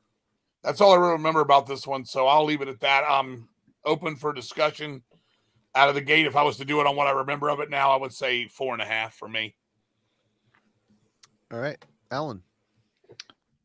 Yeah, my experience a bit similar to Darcy's with this album. This one took a few more listens to sink in than is typical for a Saxon album. Love them, hate them, or feel indifferent towards them. Saxon albums are pretty straightforward. You hear them, you kind of know what you're going to get, and that's what you get. You don't have to spend 10 or 15 times to pick the nuance and subtext and stuff. But one did take a few lessons to get the hang of, but at the end of the day, I like it. I agree with Darcy. I think it's I actually like Thunderbolt. Several good songs on here, but I think Darcy's named them all. Quick revision. Diem, was the lead single, very heavy, sounds good, gets the blood pumping. Age of Steam's pretty cool. The Pilgrimage I like. Saxon's never done a lot of these longer epic tracks, but when they do them, they usually turn out pretty good. They stand out. We talked about Attila the Hun earlier and Crusader earlier. So yeah, Saxon, when they break that out, it works okay. Dam Busters after that does a good job of picking up the tempo once again, kind of getting things moving after the longer, more epic track. So yeah, Supernova also pretty good. Again, maybe the album may be a little front loaded for me right now on side A, but at the end of the day, I do like it. Would give it a very solid B. It's a good album, certainly not at the bottom either. So we'll give it a letter grade of B. Again, that somewhere around that 7.5, maybe 8 out of 10 mark, but probably like 7.5. So yeah, I think they're still doing good. They still are very much in that same template though, that we've talked about. If you like what Saxon is doing these days, this album follows on pretty well. They're doing a nice job, man. Dude, it's amazing. That's a very good point too, King. Yeah. Yeah. When you consider how long they've been at it, that they're still doing something that even if it's not, one of their top 10 albums, it's certainly not one of their worst 10. It's not, an embarrassment or anything. They're still, plugging out reasonably good material and sticking to their guns with it. They haven't faded away. They haven't just put out some complete, blather. We said, earlier that, when we got to those glammy albums, it felt like it'd been a long time since, Power and the Glory. Well, now, we're a long, long way from, any of the, solid ball of rock and Destiny type stuff. This band has left that way, way in the distance. And maybe they have, the quirky, goofy one song per album. I can give them one song per album as long as the others hold water pretty well. And these do. Well, and the one thing too, King, once you listen to this newer album a couple more times, besides the Pilgrimage, which starts off, kind of Crusader-ish like, the only thing this album to me is guilty of is, yes, every song starts off with the guitar riff, but there is about 3 songs that the guitar riff is it's almost interchangeable. Okay. It's just so similar starting. Then it gets into the meat and potatoes of the song. But Saxon, they're riff orientated. Most of their 90% of their catalog, every song starts off with a guitar, not a bass, not a drum intro, a guitar. Right. And that might be the only thing it's kind of guilty of, but stronger songs, I think. But I think this is what you're going to get. I'll go back and listen to it tomorrow. I'll put it on tomorrow. I don't know how much gas they have left in the tank, but I'm thinking 2 to 3 more albums, and this is still what you're going to get. You're just going to get this, which is nothing wrong with it. Right. Mhm. And again, I would reiterate. I mean, when this album dropped, I was excited to check it out, but I was late to the party on it as usual. It was your video when you were talking about it, Darcy. I'm like, oh shit, yeah, that's right. I think Andy Cloudy Milder was also ranting about it a little bit. I can't remember. Yeah, he's a big fan. So I put it on one day when I was doing dishes, cleaning the kitchen, and it just like, oh my God, this is a slog. It's going on. It feels like a pandemic record. It feels like it's long and overbearing, but solid. And I listened to it here this week twice, and there's just a lot of musical similarities, a lot of mid-pace plotting tempos, which to me, I wish there was more peaks and valleys in the tempo to really break it up. But for the most part, it's a really good album. I like the production. It's a really solid, good flowing, even sounding record. I like it better than I like the latest Iron Maiden record. It's less, Easily. it's less long. It's less samey, I guess, even though there is a degree of sameness, but I gave this a B-. It's one of those albums, if I find it, I'll pick it up, and I do like it. I need a little distance after this week, but I just gotta say, I might have been a little negative on some shit here and there for the most part, but for a band that has done this for 48 fucking years, I mean, anybody that's been in a band realizes it's a relationship. It is. These guys have probably been married less time than they've been in this band, and that's kind of amazing. And they've weathered a lot of storms. They've weathered a lot of changing of time and changing of the guard when it comes to metal music. You know, they started out as a weird, 70s sounding band that wasn't hard rock. It wasn't metal. It was just kind of a heavier band. They went into new wave of British heavy metal royalty, wrote some groundbreaking, awesome records that hold up to this day. And, they've always kind of changed a little late, but they get there. They've gotten there. They've got a hardworking ethos to them, which I really think I have a lot of respect for this band. In spite of all the years, Biff's vocals are great still. There's a lot of great guitar playing. There's a lot of great songs being written. It's just unfortunate that I crammed them all into 1 week. I would have had a different outlook, but anybody have anything to say, closing up this? I mean, Darcy, let's start with you. Anything to say about Saxon? What is this week? What is this last month showed you? Well, you haven't prepared. You already know these albums. I didn't do a lot of homework, actually. I actually was on holidays. I was listening to a bunch of Scorpions because I wanted to do a Scorpions albums ranking, and I had to sit through about 5 or 6 of their fucking shitty albums that they had in, the ones. I'm the just, 90s albums.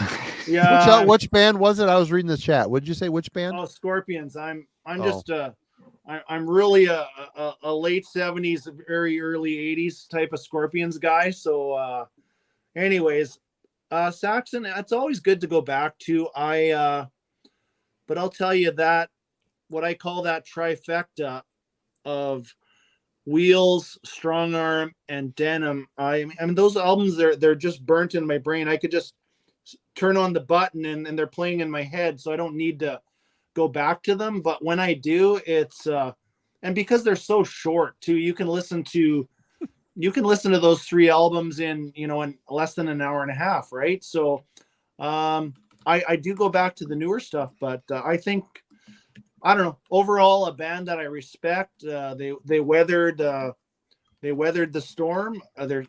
They did this for a living. They're still paying the bills. I feel like they're still relevant.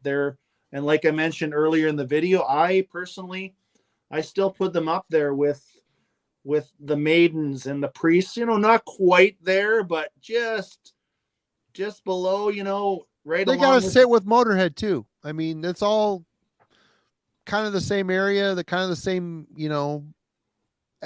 spirit, Yeah, and Motorhead had an intensive catalog too, like 22 studio albums. But I know we did that ranking too, didn't we, Al?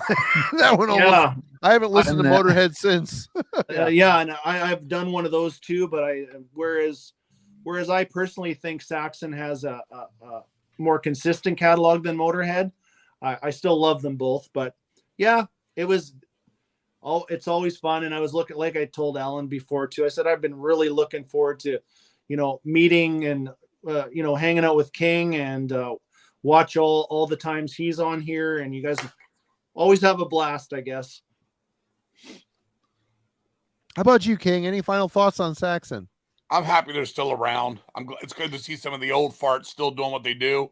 What it showed me in this last couple of days is how much Saxon has, kind of like you said, like they've had to go through all the changes that come with it. Starting out a rock band, they were coming into it late in the 70s, coming off of the bands they grew up, Biff being an older guy. I mean, a real older guy. I'm 55 this year, as is Darcy. So we're like, Biff is 10 years our senior probably. And then to see them go into like the heavy metal, the new wave British heavy metal, the glam, then just, I mean, I don't want to say they threw baloney at the wall to see what stuck, but at the same time, some of it was shitty, but somehow they found their way through all these things and kept going, and Biff's kept it going all these years. And whether I like the stuff they're doing now or not, they're still got what they do. I mean, they've got a crowd that comes and sees them. They're still, always playing the festivals. They're always a name brand. And to go 48 years, anything in life at 48 years and continuously doing it, good for them. I don't like it all. You guys saw my ratings. I think I have like 4 albums above a 6, of it all. But it doesn't matter. I mean, I still have tons of respect for them. Seen them many times live, hung out with Biff at Vakken, did an interview with them at Jack's on the Unleash the Beast tour. Super nice guy, all about humor and a good time. What can I say? I got no negativity except, that I wish they would have done a few more albums to the sound I like. But hey, such is life. How about you, Alan? What are your thoughts? I want to say thanks to Ian for that. That was really kind. Thank you so much, Ian. Very kind. Glad folks have enjoyed this. What I've learned from this, I've filled in those gaps in my Saxon knowledge. I have a lot of what I've realized is there were no albums in the whole even F2. Very few that came close to the A range though either. And so overall, even though they've had, some big ups and downs and changes in style, like King mentioned, they have been a consistent band.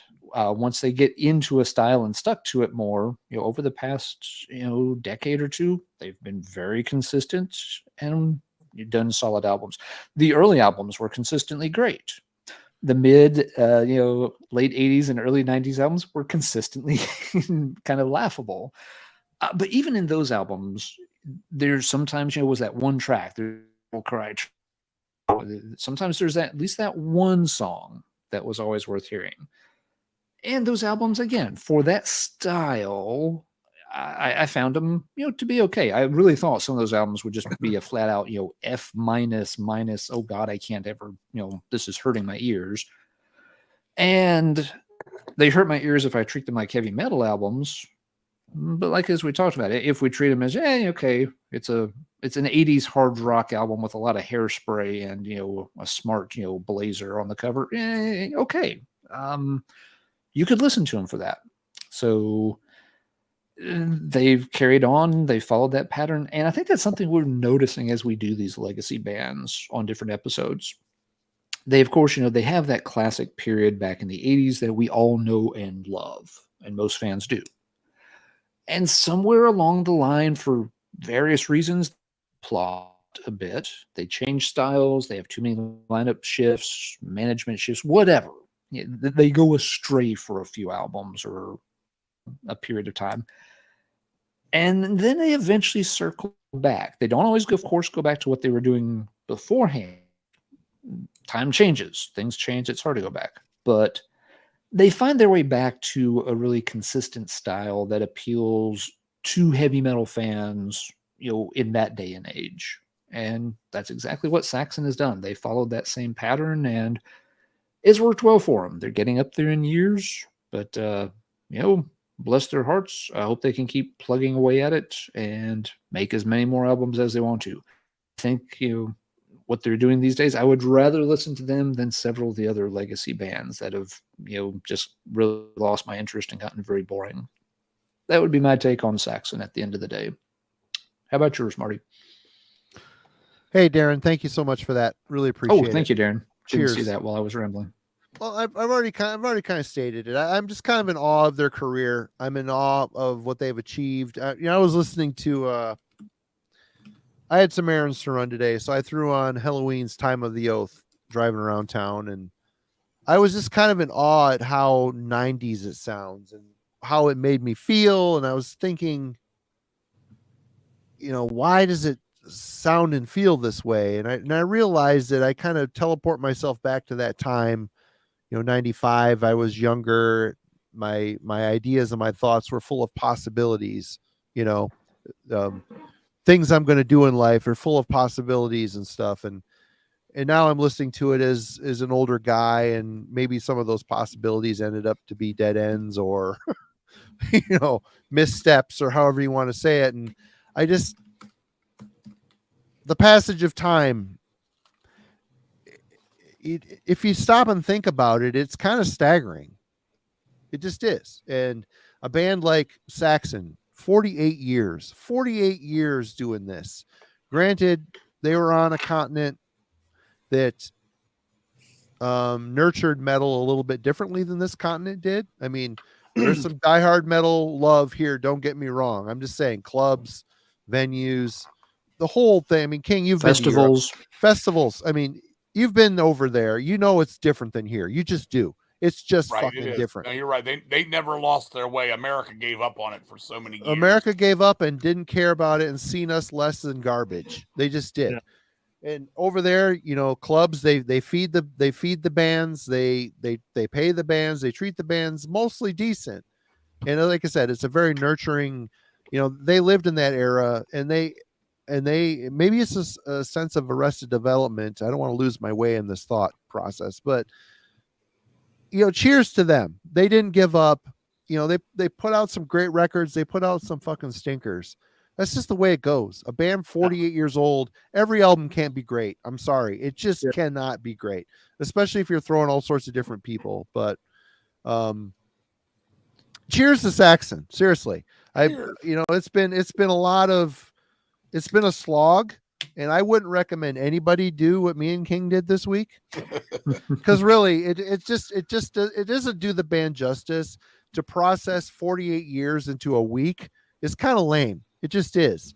It's just a lame way to process a band's body of work, because when you do that album after album after album, you start to pick up on the formulas that may or may not bug you, all the idiosyncrasies, all the things the flaws. It's best just to find a record you love and enjoy it. And if you go from there, consume more at your own leisure. That's the best way to process a band like Saxon, because really, there's been some side steps. They're not really reinventing the wheel too much. They're just not. And if they do, they're typically a 5-year behind the curve, it seems, from my point of view anyway. But I mean, cheers to them. They've done the work. They've logged in the miles. They've logged in the hours. They've logged in the blood, sweat, and tears. Cheers. Yeah. I mean, 72 years old. Fucking A, man. And still has the voice. Because that's tough. I mean, for vocalists, look at Paul Stanley. Of course, Paul Stanley sang probably incorrectly for a lot of years. I don't know. I don't know where I'm going. I'm at the end of this. I just want to say cheers to Saxon. It's been it's been cool to be thrown into their catalog. Yeah, and the one thing for me, I have said this in many videos. I'm really grateful for the time I got to grow up. Me too. I wouldn't change it for the world. I wouldn't either. I really wouldn't. King's got a couple months on me. I'm going to be 55 in December, and I don't give a shit, man. I don't care. I wouldn't change it. I never wish I was younger. Sometimes I wish my body felt better. Yeah, but don't we all? But I absolutely love the time I grew up in. it's hard to describe to a younger person. I feel bad that they can't experience some of this stuff, but hey, it is what it is. And like I said, I'm grateful. And because you were kind of getting a little philosophical there with the old 94 thought and stuff like that, I was like, yeah, you know what? I probably thought the same thing. So, but yeah. Yep. Great time tonight, you guys. I was just, Absolutely, everybody. Absolutely. Great time. Nice fun to catch up with you, Darcy, brother. Yeah. Hey, and I was telling you earlier, I was listening to the Scorpions on my holiday, but another album that I listened to 5 times in a row is called Fearless Undead Machines. Hey, Phenomenal album. I love it. I played it 5 times over 2 days. Wow. I'm gonna be digging into some more of your stuff. Hey, it's no innocence is no excuse, but not many records are. Yeah, Your body till you puke. Marty, go stand in the queue. I am. Yeah, line up for some Bavarian beaver there, buddy. There you go, double B. No Bavarian for you, sir. No. Well, cheers to you all, and thank you everybody for the super chats. You're too kind, and thank you all for joining us on Friday night. Show notes. Monday there will be a review up from Simon. I can't remember which album it is. I'm sorry. I'll be editing that this weekend. Yeah, check out these album reviews we're doing, everybody. Every Monday they're up. There's more coming. Lots more coming. Wednesday we are doing. Oh my God, I can't remember the album. Oh, Beherit, Drawing Down the Moon.